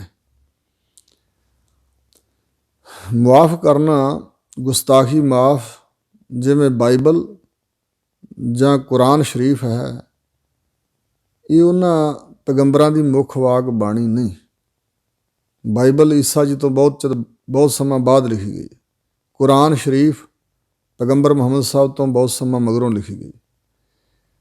ਔਰ ਇਹ ਜਿਹੜੇ ਵਿਦੇਸ਼ ਦੇ ਸਾਮੀ ਪੁਸਤਕ ਨੇ, ਵਿਦੇਸ਼ ਦੇ 4 ਧਰਮ ਨੇ, ਯਹੂਦੀ, ਪਾਰਸੀ, ਈਸਾਈ ਤੇ ਇਸਲਾਮ ਮਤ। ਇਹਨਾਂ ਦੇ ਗ੍ਰੰਥਾਂ 'ਚ ਐਸੇ ਬਚਨ ਕੁਝ ਲਿਖੇ ਹੋਏ ਨੇ ਜੋ ਸਹੀ ਸਿੱਧ ਨਹੀਂ ਹੁੰਦੇ, ਯਾਨੀ ਉਹਨਾਂ ਦੇ ਉਲਟ ਕਈ ਗੱਲਾਂ ਸਿੱਧ ਹੋ ਰਹੀਆਂ। ਜਿਵੇਂ ਪੁਨਰ ਜਨਮ ਬਾਰੇ ਇਹ ਚਾਰੇ ਧਰਮਾਂ ਦੇ ਗ੍ਰੰਥ ਨਹੀਂ ਮੰਨਦੇ, ਪਰ ਪੁਨਰ ਜਨਮ ਬਾਰੇ ਸਬੂਤ ਮਿਲ ਜਾਂਦੇ ਨੇ ਤੇ ਫਿਰ ਇਹ ਉਹਨਾਂ ਗ੍ਰੰਥਾਂ ਦਾ ਤਾਂ ਨਿਰਾਦਰ ਨਹੀਂ ਕਰ ਸਕਦੇ। ਬਾਈਬਲ ਵਿੱਚ ਤਾਂ ਕਈ ਵਾਰੀ ਤਬਦੀਲੀ ਕੀਤੀ ਹੈ ਈਸਾਈਆਂ ਨੇ। ਬਾਈਬਲ ਦੀਆਂ ਕਈ ਲਿਖੀਆਂ ਧਾਰਨਾਵਾਂ ਗਲਤ ਹੋ ਗਈਆਂ, ਕਿਉਂਕਿ ਸਾਇੰਸ ਨੇ ਉਹ ਰੱਦ ਕਰ ਦਿੱਤੀਆਂ ਗੱਲਾਂ ਜੋ ਕੁਝ ਬਾਈਬਲ 'ਚ ਲਿਖਿਆ ਇਤਿਹਾਦਕ। ਪਰ ਜੋ ਗੁਰਾਂ ਦੀ ਬਾਣੀ ਹੈ ਉਹ ਸੱਚ ਹੈ। ਤੇ ਇਹ ਹੋਰਨਾਂ ਮਤਾਂ ਦੇ ਲੋਕ ਵੀ, ਜਿਵੇਂ ਅਰਨੋਲਡ ਟਾਇਨਬੀ ਨਾਂ ਦਾ ਅੰਗਰੇਜ਼ ਈਸਾਈ, ਉਹਨੇ ਗੁਰੂ ਗ੍ਰੰਥ ਸਾਹਿਬ ਨੂੰ ਕਿਹਾ ਸਾਰਾ ਦਾ ਸਾਰਾ ਸਰੂਪ ਗੁਰੂ ਗ੍ਰੰਥ ਸਾਹਿਬ ਦਾ ਸੱਚ ਹੈ। Truth is universal. ਜਦੋਂ ਕੁਛ ਵੀ ਨਹੀਂ ਰਹੇਗਾ ਗੁਰੂ ਗ੍ਰੰਥ ਸਾਹਿਬ ਹੋਣਗੇ। ਯਾਨੀ ਜਦੋਂ ਤੱਕ ਗੁਰੂ ਗ੍ਰੰਥ ਸਾਹਿਬ ਹੈ, ਸੱਚ ਹੈ, ਉਦੋਂ ਤੱਕ ਹੀ ਸੰਸਾਰ ਹੈ। ਭਾਵ ਸੱਚ ਸਦਾ, ਸੰਸਾਰ ਖਤਮ ਹੋ ਸਕਦਾ ਪਰ ਸੱਚ ਪਰਮਾਤਮਾ ਹੈ ਤੇ ਉਹਦਾ ਨਾਮ, ਉਹਦੇ ਬਾਰੇ ਉਹਦਾ ਗਿਆਨ ਵੀ ਸੱਚ ਹੈ ਸਦਾ। ਇਸ ਕਰਕੇ ਸਤਿਗੁਰੂ ਮਹਾਰਾਜ ਨੇ ਆਪ ਮੁੱਖ ਵਾਕ ਬਾਣੀ ਉਚਾਰੀ ਹੈ ਤੇ ਪਰਮਾਤਮਾ ਨਾਲ ਇਕਮਿਕ ਹੋਇਆ ਹੋਇਆ। ਤੇ ਇਸੇ ਕਰਕੇ ਸਤਿਗੁਰਾਂ ਨੂੰ ਸਤਿਗੁਰ ਕਿਹਾ ਜਾਂਦਾ, ਕਿਉਂਕਿ ਨਾਸ ਤੋਂ ਰਹਿਤ ਹਨ ਤੇ ਉਹਨਾਂ ਦੇ ਮੁਖ ਚੋਂ ਉਚਰਿਆ ਜੋ ਗਿਆਨ ਹੈ ਉਹ ਸਦਾ ਸਦਾ ਹੈ। ਸੱਚਾ ਸ਼ਬਦ ਸੱਚਾ ਸਲਾਹੀ, ਗੁਰਾਂ ਦੇ ਸੱਚੇ ਸ਼ਬਦ ਦੁਆਰਾ, ਉਪਦੇਸ਼ ਦੁਆਰਾ ਮੈਂ ਸੱਚੇ ਅਕਾਲ ਪੁਰਖ ਨੂੰ ਸਦਾ ਸਲਾਹੁੰਦਾ ਰਹਾਂ। ਸੱਚਾ ਮੇਲ ਮਿਲਾਵਣਿਆ ਸਲਾਹੁੰਦਾ ਰਹਾਂ ਜਾਂ ਸਲਾਹੁੰਦਾ ਹਾਂ, ਕਿਉਂਕਿ ਸੱਚਾ ਮੇਲ ਮਿਲਾਵਣਿਆ ਇਹ ਸ਼ਬਦ ਹੀ ਸੱਚੇ ਅਕਾਲ ਪੁਰਖ ਦੇ ਮੇਲ ਵਿੱਚ ਮਿਲਾਉਣ ਵਾਲਾ ਹੈ। ਜਾਂ ਜੇ ਮੈਂ ਸ਼ਬਦ ਦੁਆਰਾ ਵਾਹਿਗੁਰੂ ਨੂੰ ਸਲਾਹੁੰਦਾ ਰਹਾਂ ਤੇ ਉਹ ਸੱਚਾ ਪਰਮਾਤਮਾ ਆਪ ਹੀ ਆਪਣੇ ਮੇਲ ਵਿੱਚ ਮਿਲਾਉਣ ਵਾਲਾ। ਹਉ ਵਾਰੀ ਜਿਉ ਵਾਰੀ ਸੱਚ ਸਲਾਹਣਿਆ, ਮੈਂ ਸਦਕੇ ਆਪਣੀ ਜਿੰਦ ਵਾਰਦਿਆਂ ਕੁਰਬਾਨ ਕਰਦਿਆਂ ਉਹਨਾਂ ਤੋਂ ਜੋ ਸੱਚ ਸਰੂਪ ਪਰਮੇਸ਼ਰ ਨੂੰ ਸਲਾਹੁਣ ਵਾਲੇ ਹਨ, ਵਾਹਿਗੁਰੂ ਦਾ ਕੀਰਤਨ ਜਸ ਗਾਉਣ ਵਾਲੇ ਹਨ। ਸੱਚ ਧਿਆਇਨ ਸੇ ਸੱਚ ਰਾਤੇ, ਜਿਹੜੇ ਸੱਚੇ ਦਾ ਧਿਆਨ ਕਰਦੇ ਨੇ, ਆਪਣੀ ਸੁਰਤ ਸੱਚ ਵਿੱਚ ਲਾ ਛੱਡੀ ਹੈ ਵਾਹਿਗੁਰੂ ਵਿੱਚ, ਉਹ ਸੱਚ ਵਿੱਚ ਰੰਗੇ ਹੋਏ ਨੇ, ਤਾਂ ਉਹਨਾਂ ਦਾ ਧਿਆਨ ਉੱਧਰ ਲੱਗਾ ਹੋਇਆ, ਭਾਵ ਮਨ ਉਹਨਾਂ ਦੇ ਰੰਗੇ ਹੋਏ ਨੇ। ਸੱਚੇ ਸੱਚ ਸਮਾਵਣਿਆ, ਸੱਚ ਨਾਮ ਦੁਆਰਾ, ਸੱਚ ਦੇ ਚੱਚੇ ਨੂੰ ਸਿਹਾਰੀ ਹੈ, ਸੱਚ ਨਾਮ ਦੁਆਰਾ ਉਹ ਸੱਚੇ ਪਰਮਾਤਮਾ ਵਿੱਚ ਹੀ ਸਮਾਉਣ ਵਾਲੇ ਹਨ, ਭਾਵ ਸਮਾਏ ਹੁੰਦੇ ਹਨ, ਸਮਾ ਜਾਂਦੇ ਹਨ। ਰਹਾਓ ਜਹ ਦੇਖਾਂ ਸੱਚ ਸਭਨੀ ਥਾਈ, ਮੈਂ ਤਾਂ ਭਾਈ ਜਿੱਧਰ ਵੀ ਵੇਖਦਾ ਹਾਂ ਉਹ ਸੱਚ ਸਰੂਪ ਸਦਾ ਥਿਰ ਰਹਿਣ ਵਾਲਾ ਪਰਮਾਤਮਾ ਸਭਨਾਂ ਹੀ ਥਾਵਾਂ 'ਤੇ ਮੌਜੂਦ ਹੈ। ਤੂੰ ਸਭਨੀ ਥਾਈ ਜਿੱਥੈ ਹਉ ਜਾਈ, ਸਾਚਾ ਸਿਰਜਣਹਾਰ ਜੀਓ। ਔਰ ਇੰਝ ਵੀ ਕਿਹਾ, ਜਹ ਜਹ ਪੇਖੋਂ ਤੈ ਹਜੂਰ, ਦੂਰ ਕਤਹੁ ਨਾ ਜਾਈ, ਰਵ ਰਹਿਆ ਸਰਬੱਤਰ ਮੈਂ ਮਨ ਸਦਾ ਧਿਆਈ। ਗੁਰ ਪ੍ਰਸਾਦੀ ਮਨ ਵਸਾਈ, ਗੁਰਾਂ ਦੀ ਪ੍ਰਸਾਦ ਕਿਰਪਾ ਵਰਤੇ ਤਾਂ ਮੇਰਾ ਮਨ ਮੰਨ ਜਾਏ ਤੇ ਮੈਂ ਮਨ ਵਿੱਚ ਵਸਾ ਕੇ ਰੱਖਾਂ।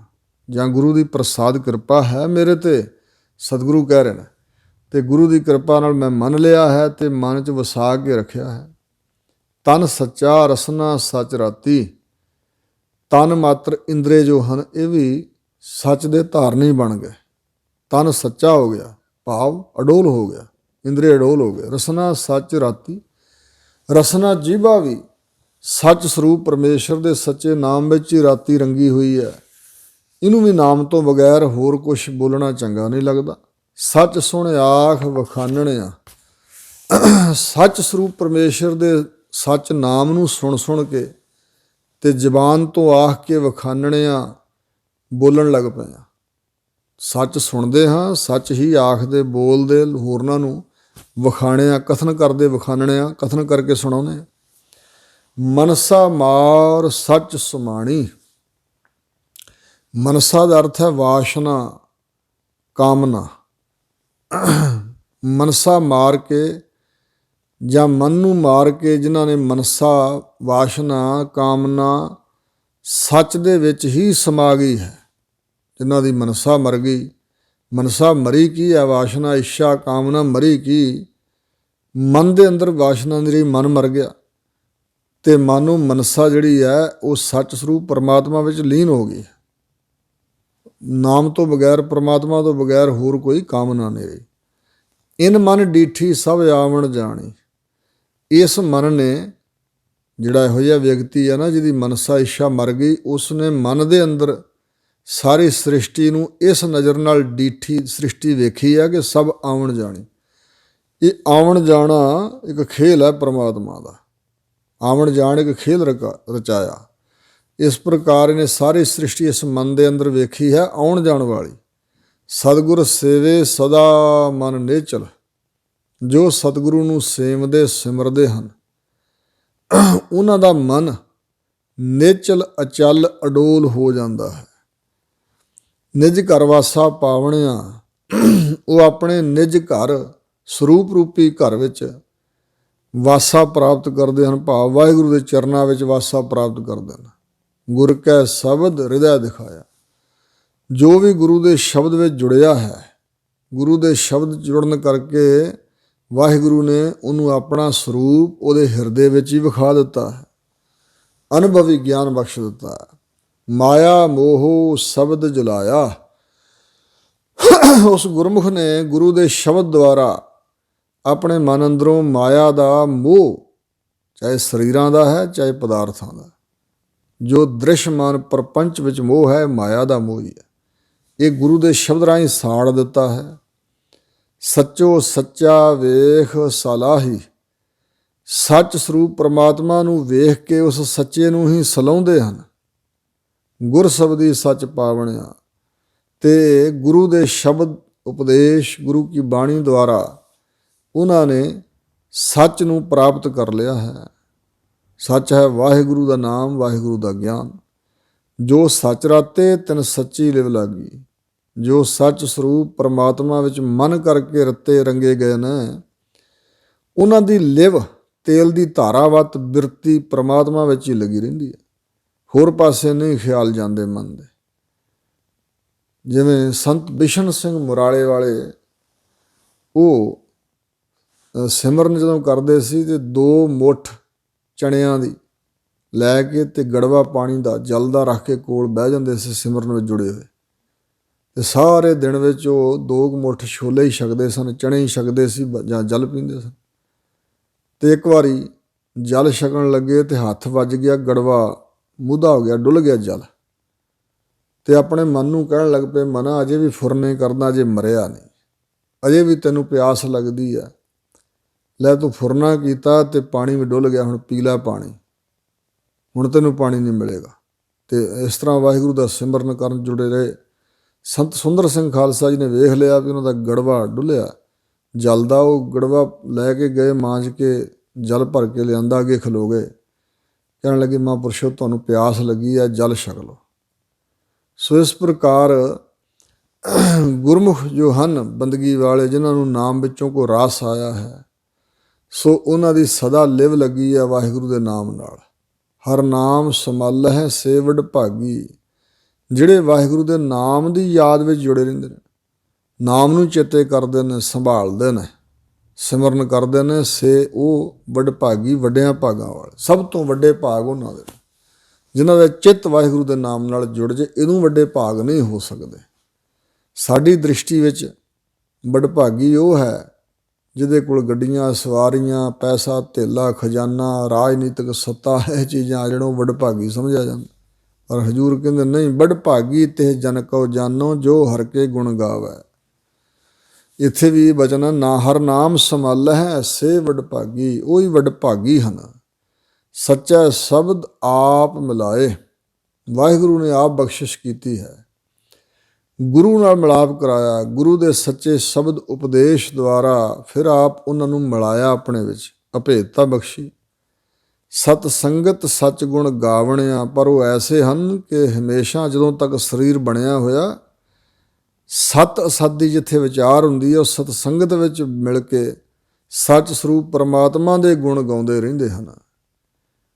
ਲੇਖਾ ਪੜ੍ਹੀਐ ਜੇ ਲੇਖੇ ਵਿੱਚ ਹੋਵੇ, ਪਰਮਾਤਮਾ ਬਾਰੇ ਹਿਸਾਬ ਕਿਤਾਬ ਲਿਖਿਆ ਹੋਇਆ ਤਾਂ ਪੜ੍ਹੀਏ, ਜੇ ਪਰਮਾਤਮਾ ਕਿਸੇ ਲੇਖੇ ਵਿੱਚ ਆਉਂਦਾ ਹੋਵੇ ਤਾਂ। ਪਰਮਾਤਮਾ ਦਾ ਹਿਸਾਬ ਕਿਤਾਬ, ਹਿਸਾਬ ਤੇ ਉਹਦਾ ਹੁੰਦਾ ਜਿਹਦਾ ਅੰਤ ਹੋਏ, ਪਰਮਾਤਮਾ ਦਾ ਅੰਤ ਤਾਂ ਹੈ ਨਹੀਂ। ਉਹਦਾ ਹਿਸਾਬ ਕਿਤਾਬ, ਲੇਖਾ ਜੋਖਾ ਤਾਂ ਪੜ੍ਹੀਏ ਜੇ ਪਰਮਾਤਮਾ ਲੇਖੇ ਵਿੱਚ ਹੋਵੇ ਤਾਂ। ਉਹ ਅਗਮ ਅਗੋਚਰ, ਉਹ ਹੈ ਪਰਮਾਤਮਾ ਮਨ ਦੀ ਪਹੁੰਚ ਤੋਂ ਪਰੇ, ਉੱਥੇ ਸਾਡਾ ਮਨ ਜਾ ਹੀ ਨਹੀਂ ਸਕਦਾ। ਅਗੋਚਰ ਇੰਦਰੀਆਂ ਦਾ ਵਿਸ਼ਾ ਵੀ ਨਹੀਂ ਹੈ, ਇੰਦਰੀਆਂ ਤੋਂ ਵੀ ਅਵਿਸ਼ੇ ਹੈ। ਫਿਰ ਜੀ ਕਿਵੇਂ?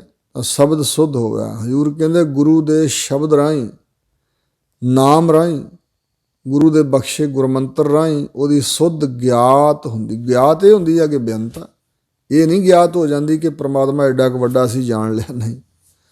ਅਨ ਦਿਨ ਸੱਚ ਸ਼ਬਦ ਸਲਾਹੀ, ਰਾਤ ਦਿਨ ਸੱਚ ਸਰੂਪ ਪਰਮੇਸ਼ਰ ਦਾ ਜੋ ਨਾਮ ਹੈ ਉਹ ਗੁਰੂ ਦੇ ਸ਼ਬਦ ਰਾਹੀਂ ਸਲਾਹੁੰਦੇ ਰਹਿਣਾ ਚਾਹੀਦਾ, ਵਡਿਆਉਂਦੇ ਰਹਿਣਾ ਚਾਹੀਦਾ। ਐਸੇ ਨਾਮ ਨੂੰ ਪਾ ਵਾਹਿਗੁਰੂ ਦੀ ਕੀਰਤੀ ਗਾਉਂਦੇ ਸੁਣਦੇ ਰਹਿਣਾ ਚਾਹੀਦਾ। ਹੋਰ ਕੋਈ ਨਾ ਕੀਮਤ ਪਾਵਣਿਆ, ਹੋਰ ਕੋਈ ਵੀ ਪਰਮਾਤਮਾ ਦੀ ਕੀਮਤ ਨਹੀਂ ਪਾਉਣ ਵਾਲਾ, ਕੋਈ ਕੀਮਤ ਨਹੀਂ ਪਾ ਸਕਦਾ। ਭਾਵ ਕਿ ਉਸ ਵਾਹਿਗੁਰੂ ਦੇ ਬਰਾਬਰ ਦਾ ਹੋਰ ਕੋਈ ਨਹੀਂ ਹੈ। ਪੜ੍ਹ ਪੜ੍ਹ ਥਾਕੇ ਸ਼ਾਂਤ ਨਾ ਆਈ, ਬੜੇ ਧਾਰਮਿਕ ਗ੍ਰੰਥ, ਕਿਤਾਬਾਂ, ਗਿਆਨ ਧਿਆਨ ਵਾਲੀਆਂ ਪੜ੍ਹਦੇ ਰਹੇ ਲੋਕ, ਪੜ੍ਹ ਪੜ੍ਹ ਕੇ ਥੱਕ ਗਏ, ਪਰ ਮਨ ਅੰਦਰ ਸ਼ਾਂਤੀ ਨਹੀਂ ਆਈ, ਤ੍ਰਿਸ਼ਨਾ ਜਾਲੇ ਸੁਧ ਨਾ ਕਾਈ। ਕੇਵਲ ਪੜ੍ਹਿਆ ਦਿਮਾਗ ਦੇ ਨਾਲ ਤੇ ਪੜ੍ਹ ਕੇ ਲੋਕਾਂ ਨੂੰ ਸੁਣਾ ਦਿੱਤਾ, ਜਾਂ ਇਹ ਮਾਣ ਕਿ ਮੈਂ ਇੰਨੀ ਵਿੱਦਿਆ ਪੜ੍ਹ ਗਿਆ, ਸ਼ਾਂਤੀ ਕਿੱਥੋਂ ਹੋਣੀ ਸੀ। ਪੜ੍ਹਿਆ ਨਾ ਹੀ ਭੇਦ ਬੁੱਝਿਆ ਪਾਵਣਾ, ਮਨ ਮੰਨਿਆ ਹੀ ਨਹੀਂ, ਮਨ ਨੇ ਉਹ ਗੱਲ ਬੁੱਝੀ ਨਹੀਂ। ਦਿਮਾਗੀ ਤੌਰ 'ਤੇ ਤਾਂ ਬੁੱਝੀ, ਬੜੇ ਅਰਥ ਪੜ੍ਹੇ ਨੇ, ਪਰ ਮਨ ਨੇ ਉਹ ਗੱਲ ਨਹੀਂ ਬੁੱਝੀ। ਬੁੱਝਣ ਦਾ ਮਤਲਬ ਹੈ ਵੀ ਉਹਨੇ ਉਹ ਧਾਰਨ ਨਹੀਂ ਕੀਤੀ। ਤ੍ਰਿਸ਼ਨਾ ਜਾਲੇ ਸੁਧ ਨਾ ਕਾਈ, ਉਹ ਵਿਅਕਤੀ ਕੇਵਲ ਪੜ੍ਹਨ ਵਾਲੇ, ਜਿਵੇਂ ਬਚਨ ਹੈ, ਪੜ੍ਹ ਪੜ੍ਹ ਗੱਡੀ ਲੱਦੀ ਹੈ, ਪੜ੍ਹ ਪੜ੍ਹ ਭਰੀਐ ਸਾਥ, ਪੜ੍ਹ ਪੜ੍ਹ ਬੇੜੀ ਪਾਈ ਹੈ, ਪੜ੍ਹ ਪੜ੍ਹ ਗੱਡੀ ਹੈ ਖਾਤ, ਪੜ੍ਹੀਐ ਜੇਤੇ ਬਰਸ ਬਰਸ, ਪੜ੍ਹੀਐ ਜੇਤੇ ਮਾਸ, ਪੜ੍ਹੀਐ ਜੇਤੀ ਆਰਜਾ, ਪੜ੍ਹੀਐ ਜੇਤੇ ਸਾਸ। ਨਾਨਕ ਲੇਖੈ ਇੱਕ ਗੱਲ, ਕਮਾਉਣ ਵਾਲੀ ਗੱਲ ਲੇਖੇ ਵਿੱਚ ਹੈ। ਹੋਰ ਹਉਮੈ ਝਖਣਾ ਚਾਖ, ਹੋਰ ਤਾਂ ਵੇ ਹਉਮੈ ਧਾਰ ਕੇ ਝਖਾਂ ਮਾਰਨੀਆਂ, ਬਿਅਰਥ ਬੋਲਣਾ ਹੈ। ਹਜ਼ੂਰ ਕਹਿੰਦੇ ਨੇ ਤ੍ਰਿਸ਼ਨਾ ਜਾਲੇ, ਤ੍ਰਿਸ਼ਨਾ ਨੇ ਉਹਨਾਂ ਨੂੰ ਸਾੜ ਸੁੱਟਿਆ, ਉਹ ਤ੍ਰਿਸ਼ਨਾ ਦੇ ਸਾੜੇ ਹੋਏ ਨੇ। ਕਾਈ, ਕੋਈ ਵੀ ਉਹਨਾਂ ਨੂੰ ਸੁੱਧ ਗਿਆਤ ਨਹੀਂ, ਭੋਰਾ ਵੀ ਗਿਆਤ ਨਹੀਂ। ਬਿਖ ਬਿਹਾਜਾ ਹੈ, ਮਾਇਆ ਰੂਪੀ ਜ਼ਹਿਰ ਨੂੰ ਵਿਹਾਜ ਦੇ ਖਰੀਦਦੇ ਹਨ। ਬਿਖ ਮੋਹ ਪਿਆਸੇ, ਵਿਕਾਰਾਂ ਰੂਪੀ ਬਿਖ ਮਾਇਆ ਦੇ ਮੋਹ ਵਿੱਚ ਪਿਆਸੇ ਹੋਏ ਹੋਏ ਨੇ। ਪਦਾਰਥਾਂ, ਵਿਕਾਰਾਂ, ਸਰੀਰਾਂ ਦੇ ਮੋਹ ਵਿੱਚ ਪਿਆਸੇ ਹੋਏ, ਤ੍ਰਿਸ਼ਨਾ ਵਿੱਚ ਸੜੇ ਹੋਏ ਨੇ। ਕੂੜ ਬੋਲ ਬਿਖ ਖਾਵਣਿਆ, ਤੇ ਫਿਰ ਉਹ ਕਰਮ ਜੋ ਕਰਦੇ ਨੇ ਜ਼ਬਾਨ ਨਾਲ ਵੀ ਝੂਠ, ਝੂਠੀਆਂ ਗੱਲਾਂ, ਸੰਸਾਰ ਝੂਠ ਹੈ ਤੇ ਸੰਸਾਰ ਦੀਆਂ ਗੱਲਾਂ, ਤੇ ਉਂਝ ਵੀ ਕੋ ਸੱਤ ਬੋਲਣਾ, ਮੂੰਹੋਂ ਕੂੜ ਕੋ ਸੱਤ ਤਿਨੀ ਢਾਹਿਆ। ਇਸ ਪ੍ਰਕਾਰ ਕੂੜ ਬੋਲ ਬਿਖ ਖਾਵਣਿਆ, ਝੂਠ ਬੋਲ ਬੋਲ ਕੇ ਉਹਨਾਂ ਨੇ ਵਿਕਾਰਾਂ ਰੂਪੀ ਜਾਂ ਮਾਇਆ ਰੂਪੀ ਬਿਖ ਜ਼ਹਿਰ ਹੀ ਖਾਧੀ ਹੈ। ਗੁਰ ਪ੍ਰਸਾਦੀ ਏਕੋ ਜਾਣਾ, ਕੁਝ ਗੁਰੂ ਦੀ ਕਿਰਪਾ ਵਾਲੇ ਹਨ, ਗੁਰੂ ਦੀ ਕਿਰਪਾ ਨਾਲ ਇੱਕ ਨੂੰ ਜਾਣਿਆ ਜਿਨ੍ਹਾਂ ਨੇ। ਦੂਜਾ ਮਾਰ ਮਨ ਸੱਚ ਸਮਾਣਾ, ਆਪਣੇ ਮਨ ਵਿੱਚ ਉਹਨਾਂ ਨੇ ਦੁਵੈਤ ਭਾਵ, ਦੂਜਾ ਭਾਵ ਖੋਟਾ ਪ੍ਰੇਮ, ਜਿਹੜਾ ਸੰਸਾਰ ਦਾ ਮੋਹ, ਮਾਰ ਕੇ ਉਹਨਾਂ ਦਾ ਮਨ ਸੱਚ ਸਰੂਪ ਪਰਮਾਤਮਾ ਵਿੱਚ ਸਮਾ ਗਿਆ ਹੈ। ਨਾਨਕ ਇੱਕੋ ਨਾਮ ਵਰਤੈ ਮਨ ਅੰਤਰ, ਉਹਨਾਂ ਦੇ ਮਨ ਦੇ ਅੰਦਰ ਇੱਕ ਨਾਮ ਦਾ ਵਰਤ ਵਿਹਾਰ ਚੱਲ ਰਿਹਾ, ਇੱਕ ਨਾਮ ਦਾ ਵਰਤਾਰਾ ਹੀ ਵਰਤ ਰਿਹਾ, ਭਾਵ ਇੱਕ ਨਾਮ ਹੀ ਵਸਿਆ ਹੋਇਆ। ਗੁਰ ਪ੍ਰਸਾਦੀ ਪਾਵਣਿਆ, ਇਹ ਦਾਤ ਗੁਰਾਂ ਦੀ ਕਿਰਪਾ ਨਾਲ ਹੀ ਉਹ ਪਾਉਣ ਵਾਲੇ ਬਣੇ। ਮਾਝ ਮਹੱਲਾ ਤੀਜਾ। ਧੰਨ ਗੁਰੂ ਅਮਰਦਾਸ ਤੀਸਰੇ ਪਾਤਸ਼ਾਹ ਬਚਨ ਫਰਮਾਉਂਦੇ ਹਨ, ਵਰਨ ਰੂਪ ਵਰਤਹਿ ਸਭ ਤੇਰੇ। ਇੱਥੇ ਵਰਨ ਦਾ ਅਰਥ ਹੈ ਰੰਗ, ਰੂਪ, ਆਕਾਰ। ਇਹ ਜਿੰਨੇ ਰੰਗ ਬਰੰਗ ਹਨ, ਫੁੱਲਾਂ 'ਤੇ ਅਨੇਕਾਂ ਰੰਗ ਨੇ, ਪੰਛੀਆਂ 'ਤੇ ਰੰਗ ਨੇ, ਜੀਆਂ ਮਨੁੱਖਾਂ ਦੇ ਇੰਨੇ ਰੰਗ ਨੇ, ਪਸ਼ੂਆਂ ਦੇ ਇੰਨੇ ਵੰਨ ਸੁਵੰਨੇ ਰੰਗ ਨੇ, ਅਤੇ ਰੂਪ ਆਕਾਰ ਵੀ ਭਿੰਨ ਭਿੰਨ ਵੱਖਰੇ ਵੱਖਰੇ ਤਰ੍ਹਾਂ ਦੇ। ਇਹ ਜੋ ਵਰਤ ਰਹੇ ਨੇ ਸਭ ਤੇਰੇ ਹਨ। ਵਰਨ ਰੰਗ ਅਤੇ ਵਰਨ, ਇਸ ਤਰ੍ਹਾਂ ਚਾਰ ਵਰਨ ਵੀ ਨੇ ਸਨਾਤਨ ਮਤ ਦੇ, ਬ੍ਰਾਹਮਣ, ਖੱਤਰੀ, ਵੈਸ਼ ਅਤੇ ਸ਼ੂਦਰ। ਇਹ ਵੀ ਸਾਰੇ ਵਰਨ ਤੇਰੇ ਪੈਦਾ ਕੀਤੇ ਹੋਏ ਨੇ, ਸਾਰੇ ਰੂਪ ਆਕਾਰ ਵੀ ਤੇਰੇ ਵਰਤ ਰਹੇ ਨੇ। ਮਰ ਮਰ ਜੰਮੈ ਫੇਰ ਪਵਹਿ ਘਨੇਰੇ, ਮਰ ਮਰ ਕੇ ਜਨਮ ਲੈਂਦੇ ਹਨ, ਅਤੇ ਜਿਹੜੇ ਘਨੇਰੇ ਫੇਰ ਹਨ ਨਾ, ਮੁੜ ਮੁੜ ਕੇ ਇਹਨਾਂ ਫੇਰਿਆਂ ਵਿੱਚ ਜੀਵ ਪੈਂਦੇ ਨੇ। ਘਨੇਰੇ ਬਹੁਤੇ ਬਹੁਤੇ ਫੇਰ ਪਏ ਕਿਰਪਨ ਕੋ, ਜਿਵੇਂ ਬਚਨ ਆਇਆ। ਇਹ ਘਨੇਰੇ ਫੇਰ ਗੇੜੇ ਇਹਨਾਂ ਨੂੰ ਪੈ ਰਹੇ ਨੇ ਜੰਮਣ ਮਰਨ ਦੇ। ਤੂੰ ਇੱਕੋ ਨਿਹਚਲ ਅਗਮ ਅਪਾਰਾ, ਹੇ ਵਾਹਿਗੁਰੂ ਤੂੰ ਹੀ ਇੱਕੋ ਇੱਕ ਨਿਹਚਲ ਅਚਲ ਹੈ। ਮਨ ਦੀ ਪਹੁੰਚ ਤੋਂ ਪਰੇ ਆ, ਮਨ ਦੀ ਗਮਤਾ ਨਹੀਂ ਹੋ ਸਕਦੀ, ਅਪਾਰਾ ਬੇਅੰਤ ਹੈ। ਗੁਰਮਤੀ ਬੂਝ ਬੁਝਾਵਣਿਆ, ਅਤੇ ਇਕਨਾਂ ਨੂੰ ਤੁਸੀਂ ਗੁਰਾਂ ਦੇ ਚਰਨਾਂ ਨਾਲ ਜੋੜ ਕੇ ਮਹਾਰਾਜ ਗੁਰਮਤੀਏ ਬਣਾਤਾ। ਗੁਰੂ ਦੀ ਮੱਤ ਸਿੱਖਿਆ ਦੁਆਰਾ ਹੀ ਆਪਣੀ ਬੂਝ, ਆਪਣੀ ਸੋਝੀ ਬੁਝਾਵਣਿਆ ਕਰਾਉਣ ਵਾਲੇ ਹੋ। ਆਪਣੀ ਬੂਝ ਗਿਆਤ ਨੂੰ ਬੁਝਾਉਣ ਵਾਲੇ, ਸਮਝਾਉਣ ਵਾਲੇ ਵੀ ਤੁਸੀਂ ਹੋ ਗੁਰਾਂ ਦੀ ਮੱਤ ਸਿੱਖਿਆ ਰਾਹੀਂ। ਹਉ ਵਾਰੀ ਜੀਉ ਵਾਰੀ, ਮੈਂ ਵਾਰੀ ਸਦਕੇ ਆਪਣੀ ਜਿੰਦ ਨੂੰ ਵਾਰਦਿਆਂ ਜੀ, ਕਿਹਨਾਂ ਤੋਂ? ਰਾਮ ਨਾਮ ਮਨ ਵਸਾਵਣਿਆ। ਜਿਹੜੇ ਰਾਮ ਪਰਮਾਤਮਾ ਦੇ, ਰਮੇ ਹੋਏ ਪਰਮਾਤਮਾ ਦੇ ਨਾਮ ਨੂੰ ਮਨ ਵਿੱਚ ਮੰਨ ਕੇ ਅਤੇ ਮਨ 'ਚ ਵਸਾ ਲੈਂਦੇ ਨੇ। ਤੇ ਸਰੂਪ ਨਾ ਰੇਖਿਆ ਵਰਨ ਨਾ ਕੋਈ, ਤਿਸ ਪਰਮਾਤਮਾ ਦਾ ਕੋ ਰੂਪ ਆਕਾਰ ਨਹੀਂ ਦੱਸਿਆ ਜਾ ਸਕਦਾ। ਰੇਖਿਆ ਮਸ਼ਕਸ਼ ਰੇਖਾ ਵੀ ਨਹੀਂ ਹੈ, ਲੀਕਾਂ ਵੀ ਲਕੀਰਾਂ ਵੀ ਕੁਛ ਨਹੀਂ, ਵਰਨ ਕੋਈ ਰੰਗ ਵੀ ਨਹੀਂ ਹੈ। ਚੱਕਰ ਚਿਹਨ ਅਰ ਬਰਨ ਜਾਤ ਅਰ ਪਾਤ ਨਹਿਨ ਜੇ, रूप रंग और रेख भेख को कह न सकत के, अचल मूर्तन भव प्रकाश मितोज के हिजय, कोट इंद्र इंद्राण साहे साहाण गणिजय। रूप न रेख न रंग केश, त्रिगुण ते प्रभ भिन्न, तिसह बुझाए नानका जिस होवै सो प्रसन्न। सतगुरु अर्जन देव जी बचन फरमाਉਂਦੇ ਨੇ, ਤਿਸ ਪਰਮਾਤਮਾ ਦਾ ਰੂਪ ਆਕਾਰ, ਨਾ ਰੇਖਿਆ ਮਸ਼ਕਸ਼ ਰੇਖਾ ਲਕੀਰਾਂ, ਨਾ ਵਰਨ ਕੋਈ ਰੰਗ ਹੈ, ਨਾ ਕੋਈ ਖਾਸ ਵਰਨ ਹੈ, ਬ੍ਰਾਹਮਣ ਖੱਤਰੀ ਵੈਸ਼ ਸ਼ੂਦਰ ਆਦਿਕ ਗੁਰਮਤੀ ਆਪ ਬੁਝਾਵਣਿਆ। ਆਪ ਹੀ ਬਖਸ਼ਿਸ਼ ਕਰਕੇ ਗੁਰਾਂ ਦੀ ਮੱਤ ਸਿੱਖਿਆ ਦੁਆਰਾ ਆਪਣੇ ਸਰੂਪ ਦੀ ਸੋਝੀ ਬਖਸ਼ਣ ਵਾਲਾ, ਗਿਆਤ ਬਖਸ਼ਣ ਵਾਲਾ, ਸਮਝਾਉਣ ਵਾਲਾ, ਆਪਣੇ ਬਾਰੇ ਅਨੁਭਵ ਕਰਾਉਣ ਵਾਲਾ ਹੈ ਵਾਹਿਗੁਰੂ ਰਹਾਓ। ਸਭ ਏਕਾ ਜੋਤ ਜਾਣੈ ਜੇ ਕੋਈ, ਕਹਿੰਦੇ ਸਾਰੀ ਕੁਦਰਤ ਵਿੱਚ ਇੱਕ ਹੀ ਜੋਤ ਵਰਤ ਰਹੀ ਹੈ, ਪਰ ਜੇ ਕੋਈ ਜਾਣ ਲਵੇ ਤਾਂ ਪਤਾ ਲੱਗੇਗਾ। ਸਤਿਗੁਰ ਸੇਵਿਆ ਪ੍ਰਗਟ ਹੋਈ, ਸਤਿਗੁਰੂ ਦੀ ਸੇਵਾ ਭਗਤੀ ਕਰਕੇ ਹੀ ਉਹ ਜੋਤ ਪ੍ਰਗਟ ਹੁੰਦੀ ਹੈ। ਗੁਪਤ ਪ੍ਰਗਟ ਵਰਤੈ ਸਭ ਥਾਈਂ, ਫਿਰ ਪਤਾ ਲੱਗਦਾ ਹੈ ਕਿ ਗੁਪਤ ਕਿਧਰੇ ਮਨਮੁਖਾਂ ਨੂੰ ਗੁਪਤ, ਕਿਧਰੇ ਗੁਰਮੁਖਾਂ ਨੂੰ ਪ੍ਰਗਟ ਹੋ ਕੇ ਸਭ ਥਾਈਂ ਉਹ ਜੋਤ ਦਾ ਹੀ ਵਰਤਾਰਾ ਵਰਤ ਰਿਹਾ ਹੈ। ਜੋਤੀ ਜੋਤ ਮਿਲਾਵਣਿਆ, ਤੇ ਜੋਤੀ ਸਰੂਪ ਪਰਮਾਤਮਾ ਗੁਰਮੁਖ ਜਨਾਂ ਦੀ ਜੋਤ ਜਿਹੜੀ ਆਪਾ ਆਤਮਾ ਹੈ, ਉਹਨੂੰ ਆਪਣੇ ਪਰਮਾਪੇ 'ਚ ਮਿਲਾਉਣ ਵਾਲਾ ਆਪ ਹੀ ਹੈ। ਤਿਸਨਾ ਅਗਨ ਜਲੈ ਸੰਸਾਰਾ, ਸਾਰਾ ਸੰਸਾਰ ਤ੍ਰਿਸ਼ਨਾ ਦੀ ਅਗਨੀ ਵਿੱਚ ਜਲ ਰਿਹਾ, ਸੜ ਰਿਹਾ ਹੈ। ਲੋਭ ਅਭਿਮਾਨ ਬਹੁਤ ਅਹੰਕਾਰਾ, ਲੋਭ ਹੈ ਪਦਾਰਥਾਂ ਨੂੰ ਜਮ੍ਹਾਂ ਕਰਨ ਦਾ ਲਾਲਚ, ਅਭਿਮਾਨ ਅਬ ਨਾਮ ਹਿਰਦੇ ਦਾ, ਹਿਰਦੇ 'ਚ ਜਿਹੜਾ ਪੱਕਾ ਹੀ ਮਾਣ ਬੈਠਾ ਉਹਨੂੰ ਕਹਿੰਦੇ ਨੇ ਅਭਿਮਾਨ। ਤੇ ਬਹੁਤ ਅਹੰਕਾਰਾ, ਸਰੀਰ ਸੋਹਣਾ ਹੋਏ ਤੇ ਉਹਦਾ ਮਾਣ, ਵਿੱਦਿਆ ਪੜ੍ਹ ਲਈ ਉਹਦਾ ਮਾਣ, ਧਨ ਕੋਲ ਆ ਗਿਆ ਤੇ ਉਹਦਾ ਮਾਣ, ਕੋਈ ਕਰਮ ਚੰਗਾ ਕੀਤਾ ਉਹਦਾ ਮਾਣ। ਹਮ ਵੱਡ ਕਬ ਕੁਲੀਨ, ਹਮ ਪੰਡਤ ਹਮ ਜੋਗੀ ਸੰਨਿਆਸੀ, ਗਿਆਨੀ ਗੁਣੀ ਸੂਰ ਹਮ ਦਾਤੇ, ਇਹ ਬੁੱਧ ਕਬਹਿ ਨਾ ਨਾਸੀ। ਹਮ ਵੱਡ ਕਬ, ਅਸੀਂ ਵੱਡੇ ਕਵੀ ਹਾਂ ਜੀ, ਕੁਲੀਨ ਉੱਚੀ ਕੁਲ ਵਾਲਿਆਂ ਜੀ, ਸਾਡਾ ਖਾਨਦਾਨ ਬੜਾ ਮਹਾਨ ਹੈ, ਅਸੀਂ ਰਾਜਿਆਂ ਮਹਾਰਾਜਿਆਂ ਦੇ ਖਾਨਦਾਨ ਵਿੱਚੋਂ। ਹਮ ਪੰਡਤ, ਅਸੀਂ ਬੜੇ ਵਿਦਵਾਨ ਹੁੰਦੇ ਹਾਂ। ਅਸੀਂ ਜੋਗੀ ਹਾਂ, ਅਸਾਂ ਯੋਗਾ ਅਭਿਆਸ ਕੀਤਾ। ਅਸੀਂ ਸੰਨਿਆਸੀ ਬੜੇ ਤਿਆਗੀ ਹਾਂ ਜੀ, ਸੰਨਿਆਸੀ ਆਪਣਾ ਤਿਆਗ ਦਾ ਮਾਣ ਕਰੀ ਫਿਰਦਾ, ਜੋਗੀ ਆਪਣੇ ਦਾ, ਕੋਈ ਉੱਚੀ ਕੁਲ ਦਾ, ਕੋਈ ਵਿਦਵਾਨ ਹੋਣ ਦਾ, ਕੋਈ ਕਵੀ ਹੋਣ ਦਾ।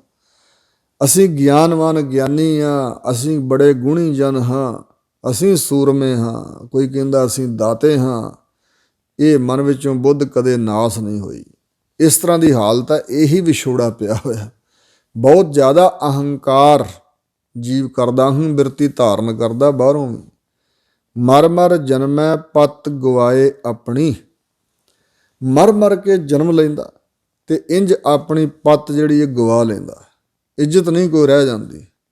ਹੁਣ ਕੋਈ ਮਨੁੱਖਾ ਜਨਮ ਵਿੱਚ ਆ ਤੇ ਕੱਲ੍ਹ ਨੂੰ ਕੋਈ ਟੇਢੀ ਜੂਨ 'ਚ ਪੈ ਜਾਏ, ਕਿੱਥੇ ਇੱਜ਼ਤ ਰਹਿ ਗਈ? ਉਹ ਤਾਂ ਰੁਲਦਾ ਫਿਰਦਾ। ਜਿਵੇਂ ਦਸਮ ਪਾਤਸ਼ਾਹ ਦੇ ਵੇਲੇ ਭਾਈ ਕੀਰਤੀਆ ਸੀ ਤੇ ਉੱਥੇ ਇੱਕ ਰਿਛ ਨਚਾਉਣ ਵਾਲਾ ਆ ਗਿਆ ਤੇ ਰਿਛ ਬੜਾ ਮੋਟਾ ਤਾਜ਼ਾ ਸੀ। ਜਦੋਂ ਨੱਚਦਾ ਸੀ ਤੇ ਭਾਈ ਕੀਰਤੀਆ ਬਹੁਤ ਜ਼ਿਆਦਾ ਖੁਸ਼ ਹੋ ਰਿਹਾ ਸੀ। ਹਜ਼ੂਰ ਕਲਗੀਧਰ ਪਾਤਸ਼ਾਹ ਕਹਿਣ ਲੱਗੇ, ਭਾਈ ਕੀਰਤੀਆ ਇਹ ਪਤਾ ਕੌਣ ਹੈ? ਕਹਿਣ ਲੱਗਾ, ਜੀ ਅਸੀਂ ਕੀ ਜਾਣੀਏ ਮਹਾਰਾਜ ਕੌਣ ਹੈ? ਕਹਿੰਦੇ ਤੇਰਾ ਪਿਤਾ।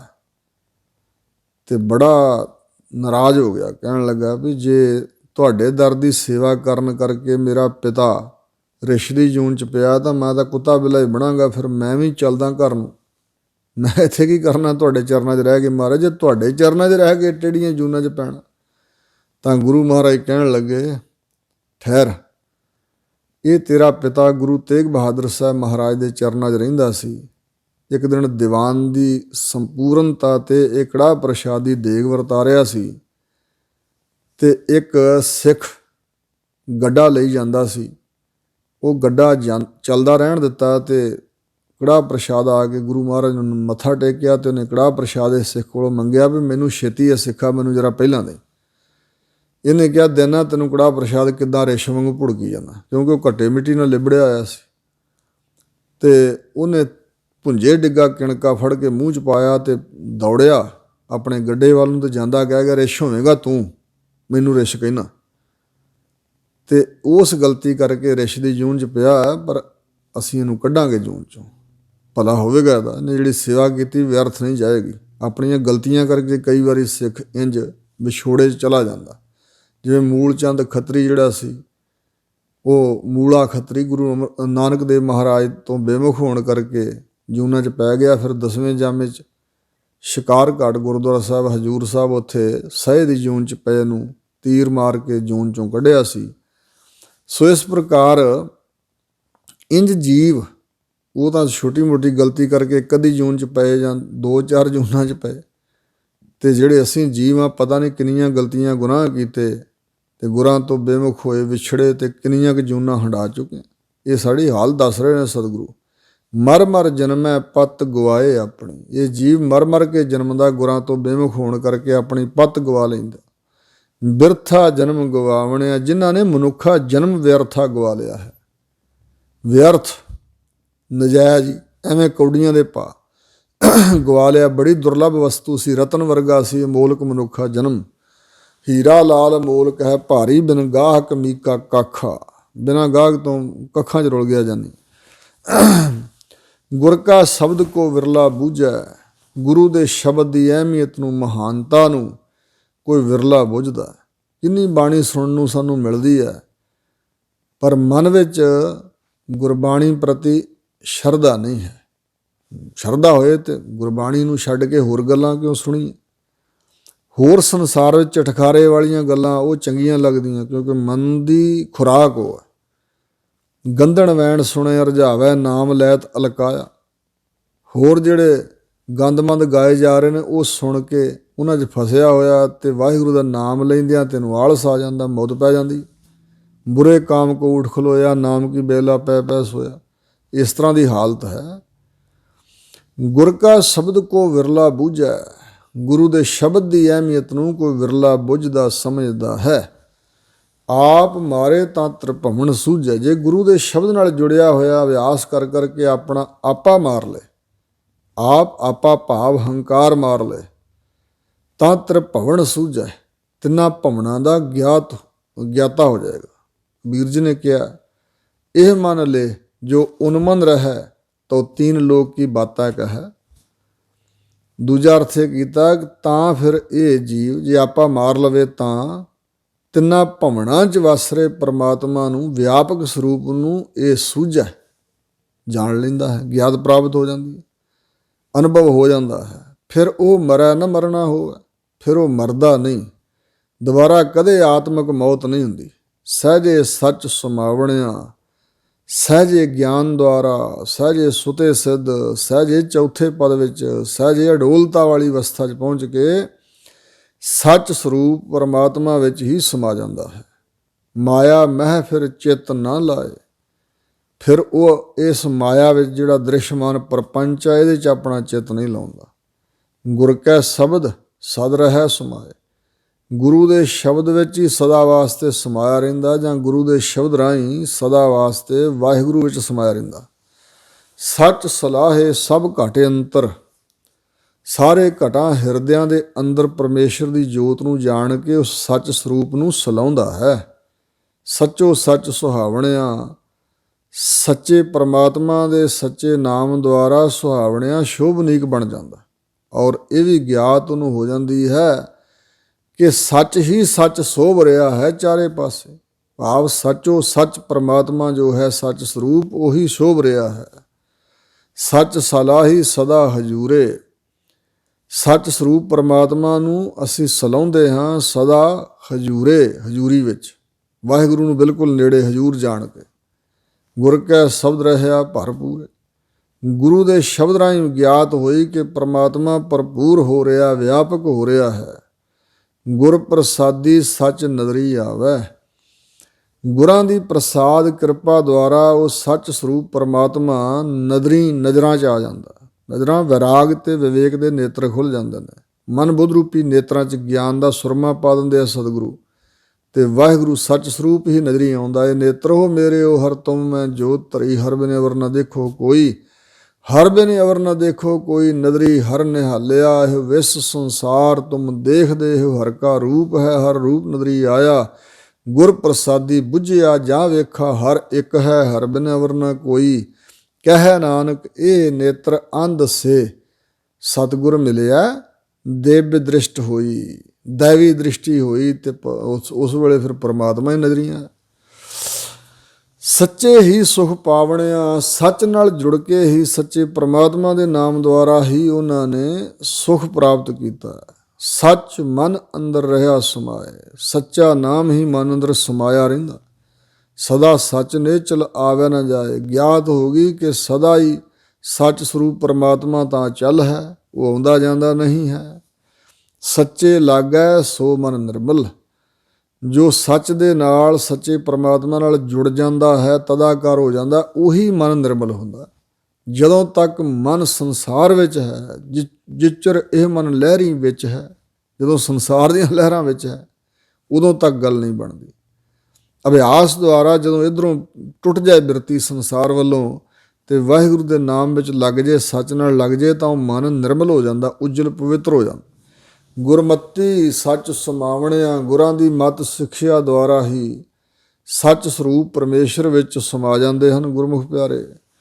ਸੱਚ ਸਲਾਹੀ ਅਵਰ ਨਾ ਕੋਈ, ਸੱਚ ਸਰੂਪ ਪਰਮੇਸ਼ਰ ਨੂੰ ਹੀ ਸਲਾਹੁੰਦੇ ਹਨ, ਅਵਰ ਹੋਰ ਕੋਈ ਹੈ ਹੀ ਨਹੀਂ ਹੈ ਪਰਮਾਤਮਾ ਤੋਂ ਬਗੈਰ ਸਲਾਹੁਣ ਯੋਗ। ਜਿਤ ਸੇਵਿਆ ਸਦਾ ਸੁਖ ਹੋਈ, ਜਿਸ ਦਾ ਸਿਮਰਨ ਕਰਨ ਦੇ ਨਾਲ ਸਦਾ ਦਾ ਸੁਖ ਪ੍ਰਾਪਤ ਹੁੰਦਾ ਹੈ। ਨਾਨਕ ਨਾਮ ਰਤੇ ਵਿਚਾਰੀ, ਹਜ਼ੂਰ ਗੁਰੂ ਅਮਰਦਾਸ ਮਹਾਰਾਜ ਕਹਿੰਦੇ ਨੇ ਤੀਜੇ ਪਾਤਸ਼ਾਹ ਕਿ ਜੋ ਵਾਹਿਗੁਰੂ ਦੇ ਨਾਮ ਵਿੱਚ ਰੱਤੇ ਰੰਗੇ ਹੋਏ ਨੇ, ਉਹ ਵਿਚਾਰੀ ਪਾਰਖੂ ਬਣ ਜਾਂਦੇ ਨੇ। ਸੱਤ ਅਸੱਤ ਦੀ, ਝੂਠ ਸੱਚ ਦੀ ਵਿਚਾਰ ਕਰਨ ਵਾਲੇ ਬਣ ਜਾਂਦੇ ਨੇ। ਖਰਾ ਕੀ ਤੇ ਖੋਟਾ ਕੀ ਇਹ ਵਿਚਾਰ ਕਰ ਲੈ, ਤਤ ਮਿਥਿਆ ਦਾ ਵਿਵੇਚਨ ਕਰਨ ਵਾਲੇ ਬਣ ਜਾਂਦੇ। ਸੱਚੋ ਸੱਚ ਕਮਾਵਣਿਆ, ਉਹ ਸੱਚੋ ਸੱਚ ਪਰਮਾਤਮਾ ਦੇ ਨਾਮ ਦੀ ਹੀ ਕਮਾਈ ਕਰਦੇ ਨੇ। ਮਾਝ ਮਹੱਲਾ ਤੀਜਾ।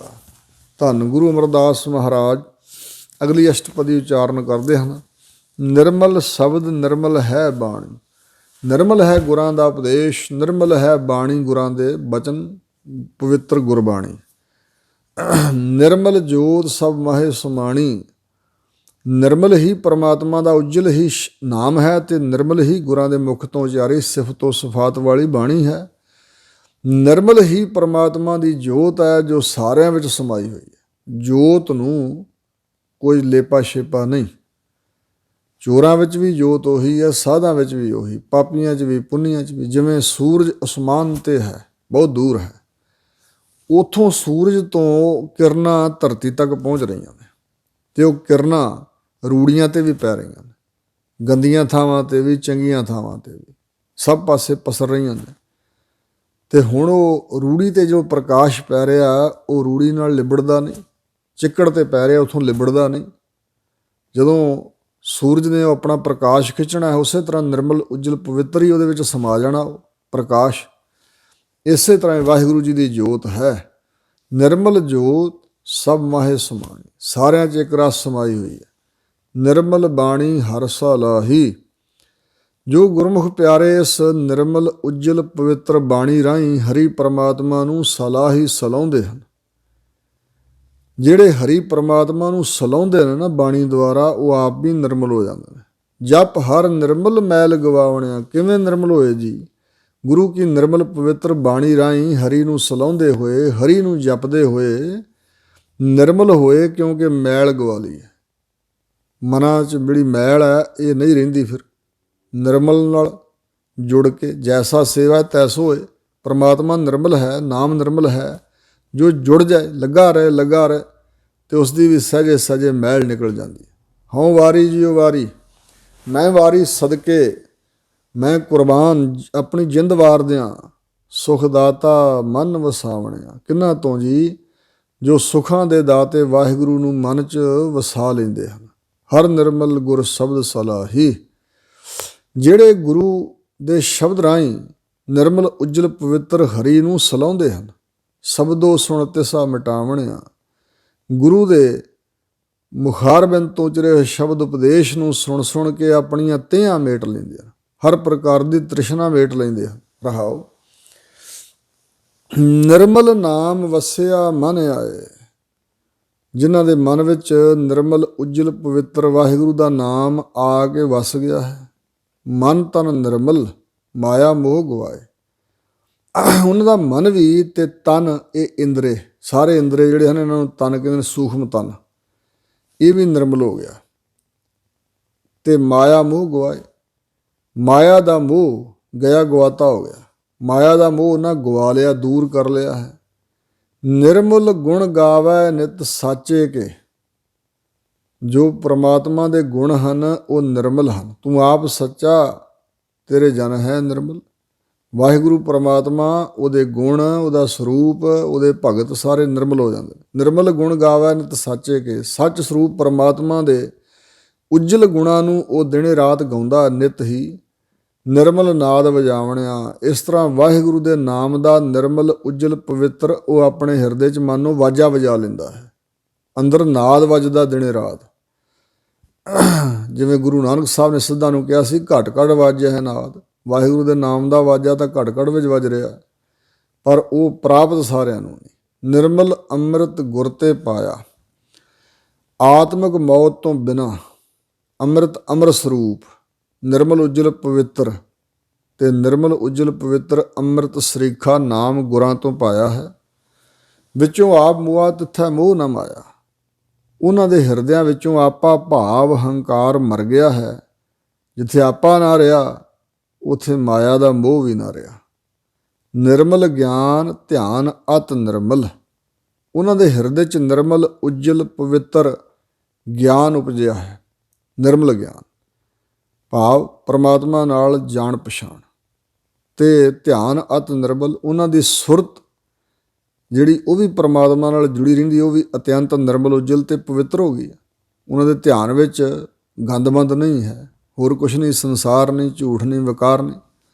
ਨਿਰਮਲ ਬਾਣੀ ਮਨ ਵਸਾਵਣਿਆ, ਜੋ ਗੁਰਾਂ ਦੇ ਮੁਖ ਤੋਂ ਉਚਾਰੀ ਹੋਈ ਪਰਮੇਸ਼ਰ ਦੀ ਸਿਫਤ ਸਲਾਹ ਵਾਲੀ ਉਜਲ ਪਵਿੱਤਰ ਬਾਣੀ ਮਨ 'ਚ ਵਸਾਈ ਹੈ ਜਿਨ੍ਹਾਂ ਨੇ। ਜੋ ਨਿਰਮਲ ਸੇਵੇ ਸੋ ਨਿਰਮਲ ਹੋਵੈ, ਜੋ ਨਿਰਮਲ ਉਜਲ ਪਵਿੱਤਰ ਪਰਮਾਤਮਾ ਨੂੰ ਸਿਮਰਦਾ ਹੈ ਉਹ ਨਿਰਮਲ ਉਜਲ ਤੇ ਪਵਿੱਤਰ ਹੋ ਜਾਂਦਾ। ਹਉਮੈ ਮੈਲ ਗੁਰ ਸ਼ਬਦੇ ਧੋਵੈ, ਹੰਗਤਾ ਮਮਤਾ ਦੀ ਜੋ ਮੈਲ ਹੈ ਉਹ ਗੁਰੂ ਦੇ ਸ਼ਬਦ ਰਾਹੀਂ ਧੋ ਲੈਂਦਾ ਹੈ। ਗੁਰੂ ਦਾ ਸ਼ਬਦ ਅਭਿਆਸ ਕਰਨ ਨਾਲ ਮੈਲ ਲੈਂਦੀ ਜਾਂਦੀ, ਗੁਰੂ ਦਾ ਸ਼ਬਦ ਅੰਦਰ ਵਸੀ ਜਾਂਦਾ। ਨਿਰਮਲ ਵਾਜੈ ਅਨਹਦ ਧੁਨ ਬਾਣੀ, ਨਿਰਮਲ ਉਜਲ ਹੀ ਅਨਹਦ ਹੱਦ ਤੋਂ ਰਹਿ ਤੇ ਇੱਕ ਰਸ। ਬੈਕੁੰਠੀ ਕੀਰਤਨ, ਬੈਕੁੰਠੀ ਨਾਦ ਵੱਜ ਰਿਹਾ ਹੈ।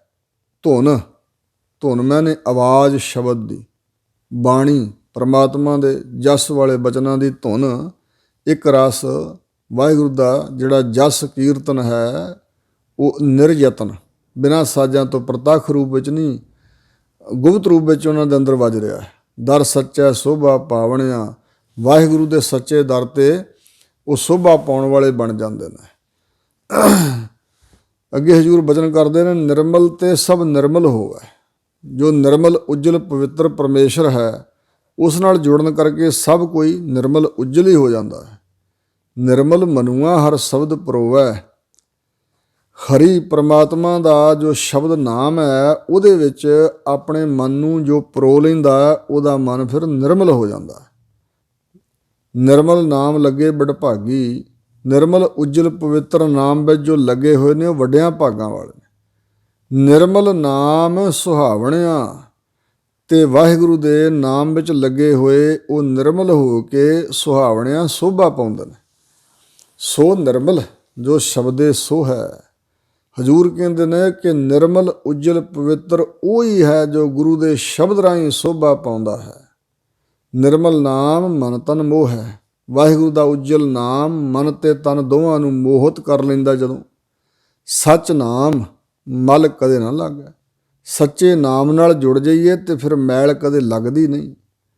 ਮੁਖ ਉਜਲ ਸੱਚ ਕਰਾਵਣਿਆ, ਔਰ ਜਿਹੜੇ ਸੱਚ ਨਾਲ ਜੁੜੇ ਹਨ ਉਹਨਾਂ ਸੱਚ ਦੁਆਰਾ ਆਪਣੇ ਮੁਖ ਨੂੰ ਉਜਲ ਕਰਾ ਲਿਆ ਹੈ। ਉਹਨਾਂ ਦਾ ਮੁਖ ਉਜਲਾ ਤੇ ਸੱਚ ਸਰੂਪ ਹੀ ਬਣ ਗਿਆ ਹੈ।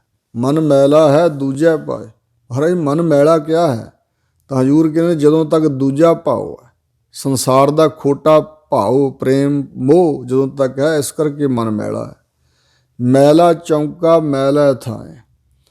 ਉਹਨਾਂ ਦੀਆਂ ਲਕੀਰਾਂ ਕੱਢੀਆਂ ਕੀ ਕਰਨਗੀਆਂ। ਬਾਹਰੀ ਤੌਰ 'ਤੇ ਚੌਂਕਾ ਸੁੱਚਾ ਕਰ ਲੈਣਗੇ, ਪਰ ਹਿਰਦਾ ਉਹਨਾਂ ਦਾ ਮੈਲਾ ਹੀ ਚੌਂਕਾ ਹੈ। ਸਰੀਰ ਚੌਂਕਾ ਮੈਲਾ ਹੈ, ਹਿਰਦਾ ਮੈਲਾ ਥਾਂ ਹੈ। ਮੈਲਾ ਖਾਏ ਫਿਰ ਮੈਲ ਵਧਾਏ। ਜੋ ਬਗਾਨਾ ਖਾਣਾ, ਮੈਲਾ ਖਾਣਾ, ਜੋ ਪਰਮੇਸ਼ਰ ਦੇ ਨਾਮ ਨੂੰ ਛੱਡ ਕੇ 36 ਪ੍ਰਕਾਰ ਦੇ ਪਦਾਰਥ ਖਾਣੇ ਨੇ। ਜੇ ਮਹਾਰਾਜ ਕਹਿੰਦੇ ਨੇ ਨਾਮ ਬਿਨਾ ਜੋ ਪਹਿਰਾ ਖਾਏ, ਜਿਉਂ ਕੂਕਰ ਜੂਠਨ ਮੈਂ ਪਾਏ। ਸੋ ਇਸ ਪ੍ਰਕਾਰ ਉਹ ਵਾਹਿਗੁਰੂ ਦੇ ਨਾਮ ਤੋਂ ਬਗੈਰ ਜੋ ਕੁਝ ਜੀਵ ਖਾਂਦਾ ਉਹ ਮੈਲਾ ਖਾਂਦਾ, ਫਿਰ ਮੈਲ ਵਧਾਏ। ਉਹ ਮੈਲ ਖਾ ਖਾ ਕੇ ਆਪਣੇ ਅੰਦਰ ਹੋਰ ਮੈਲ ਵਧਾਈ ਜਾ ਰਿਹਾ। ਮਨਮੁਖ ਮੈਲ ਦੁੱਖ ਪਾਵਣਿਆ। ਮਨਮੁੱਖਾਂ ਦੇ ਮਨ ਅੰਦਰ ਜਿਹੜੀ ਮੈਲ ਹੈ ਉਹ ਉਹੀ ਦੁੱਖ ਪਾ ਰਹੇ ਨੇ। ਉਹ ਮੈਲ ਹੀ ਦੁੱਖ ਰੂਪ ਹੈ। ਮੈਲੇ ਨਿਰਮਲ ਸਭ ਹੁਕਮ ਸੁਭਾਏ। ਹੁਣ ਹਜ਼ੂਰ ਕਹਿੰਦੇ ਨੇ ਭਾਈ ਉਹਨਾਂ ਦੀ ਵੀ ਨਿੰਦਿਆ ਕੀ ਕਰਨੀ ਹੈ। ਜੋ ਮਨਮੁਖ ਹਨ, ਮੈਲ ਨਾਲ ਭਰੇ ਹੋਏ, ਉਹਨਾਂ ਦੀ ਵੀ ਕੀ ਨਿੰਦਿਆ ਕਰਨੀ। ਮੈਲੇ ਨਿਰਮਲ ਸਭ ਹੁਕਮ ਸੁਭਾਏ। ਚਾਹੇ ਜੀਵ ਕੁਛ ਮੈਲੇ ਨੇ ਮਨਮੁਖਤਾਈ ਕਰਕੇ, ਕੁਝ ਗੁਰਮੁਖ ਹੋਣ ਕਰਕੇ ਨਿਰਮਲ ਹਨ। ਇਹ ਸਾਰੇ ਜਿਹੜੇ ਸ੍ਰਿਸ਼ਟੀ ਦੇ ਜੀਵ ਨੇ ਸਭ ਪਰਮਾਤਮਾ ਦੇ ਹੁਕਮ ਅੰਦਰ ਹੀ ਹਨ। ਸੇ ਨਿਰਮਲ ਜੋ ਹਰ ਸਾਚੇ ਪਾਏ। ਨਿਰਮਲ ਉਹ ਹੀ ਮੰਨੇ ਜਾਣਗੇ ਉਹ ਹਰੀ ਸੱਚੇ ਅਕਾਲ ਪੁਰਖ ਨੂੰ ਭਾਗੇ ਚੰਗੇ ਲੱਗੇ। ਨਾਨਕ ਨਾਮ ਵਸੈ ਮਨ ਅੰਤਰ, ਗੁਰਮੁਖ ਮੈਲ ਚੁਕਾਵਣਿਆ। ਧੰਨ ਗੁਰੂ ਅਮਰਦਾਸ ਮਹਾਰਾਜ ਦਾਤਾ ਜੀ ਕਹਿੰਦੇ ਨੇ ਕਿ ਜਦੋਂ ਭਾਈ ਮਨ ਦੇ ਅੰਦਰ ਨਾਮ ਵਸ ਜਾਂਦਾ ਤੇ ਉਹ ਫਿਰ ਗੁਰਮੁਖ ਪਿਆਰਾ ਜੋ ਗੁਰਾਂ ਦੇ ਸਨਮੁਖ ਹੋਇਆ, ਜਿਹਦੇ ਅੰਦਰ ਨਾਮ ਵਸ ਗਿਆ, ਉਹ ਆਪਣੀ ਮੈਲ ਚੁਕਾਵਣਿਆ, ਮੈਲ ਚੁਕਾਉਣ ਵਾਲਾ ਬਣ ਜਾਂਦਾ। ਸਾਰੀਆਂ ਮੈਲਾਂ ਦੂਰ ਕਰ ਲੈਂਦਾ। ਕਿਸੇ ਪ੍ਰਕਾਰ ਦੀ ਉਹਦੇ ਮਨ ਨੂੰ ਮੈਲ ਨਹੀਂ ਰਹਿ ਜਾਂਦੀ ਅਤੇ ਉਦੋਂ ਹੀ ਨਾਮ ਮਨ ਵਿੱਚ ਵੱਸਦਾ। ਜੋ ਗੁਰਾਂ ਦੇ ਸਨਮੁਖ ਹੋ ਕੇ ਮੈਲ ਚੁਕਾਉਣ ਵਾਲਾ, ਮੈਲ ਦੂਰ ਕਰਨ ਵਾਲਾ ਬਣ ਗਿਆ, ਉਹਦੇ ਹਿਰਦੇ ਵਿੱਚ ਹੀ ਮਨ ਦੇ ਅੰਦਰ ਪਰਮਾਤਮਾ ਦਾ ਨਾਮ ਵਸ ਜਾਂਦਾ ਹੈ। ਇੱਥੋਂ ਤੱਕ ਗੁਰੂ ਕਿਰਪਾ ਸਦਕਾ ਵਿਚਾਰ ਹੋਈ ਹੈ। 121 ਅੰਗ ਤੱਕ ਔਰ 20 ਅਸ਼ਟਪਦੀਆਂ। ਇੱਕ ਅਸ਼ਟਪਦੀ ਸਤਿਗੁਰੂ ਨਾਨਕ ਦੇਵ ਜੀ ਦੀ ਉਚਾਰਨ ਕੀਤੀ ਹੈ ਪਹਿਲੀ, ਅਤੇ 19 ਅਸ਼ਟਪਦੀਆਂ ਸ਼੍ਰੀ ਗੁਰੂ ਅਮਰਦਾਸ ਮਹਾਰਾਜ ਦੀਆਂ ਇੱਥੇ ਸੰਪੂਰਨ ਹੋਈਆਂ ਹਨ। ਇਸ ਤੋਂ ਅੱਗੇ ਜੋ ਸਤਿਗੁਰੂ ਜੀ ਬਖਸ਼ਿਸ਼ ਕਰਨਗੇ, ਆਪਾਂ ਗੁਰੂ ਕਿਰਪਾ ਸਦਕਾ ਗੁਰਾਂ ਦੇ ਹੁਕਮ ਅੰਦਰ ਅੱਗੇ ਵਿਚਾਰ ਕਰਾਂਗੇ। ਭੁੱਲਾਂ ਚੁੱਕਾਂ ਸਤਿਗੁਰੂ ਜੀ ਅਤੇ ਸੰਗਤ ਨੇ ਖਿਮਾ ਕਰਨੀਆਂ। ਦੇਹੋ ਸੱਜਣ ਸੀਸੜੀਆਂ ਜੇ ਹੋਵੈ ਸਾਹਿਬ ਸਿਉ ਮੇਲ। ਵਾਹਿਗੁਰੂ ਜੀ ਕਾ ਖਾਲਸਾ, ਵਾਹਿਗੁਰੂ ਜੀ ਕੀ ਫਤਿਹ।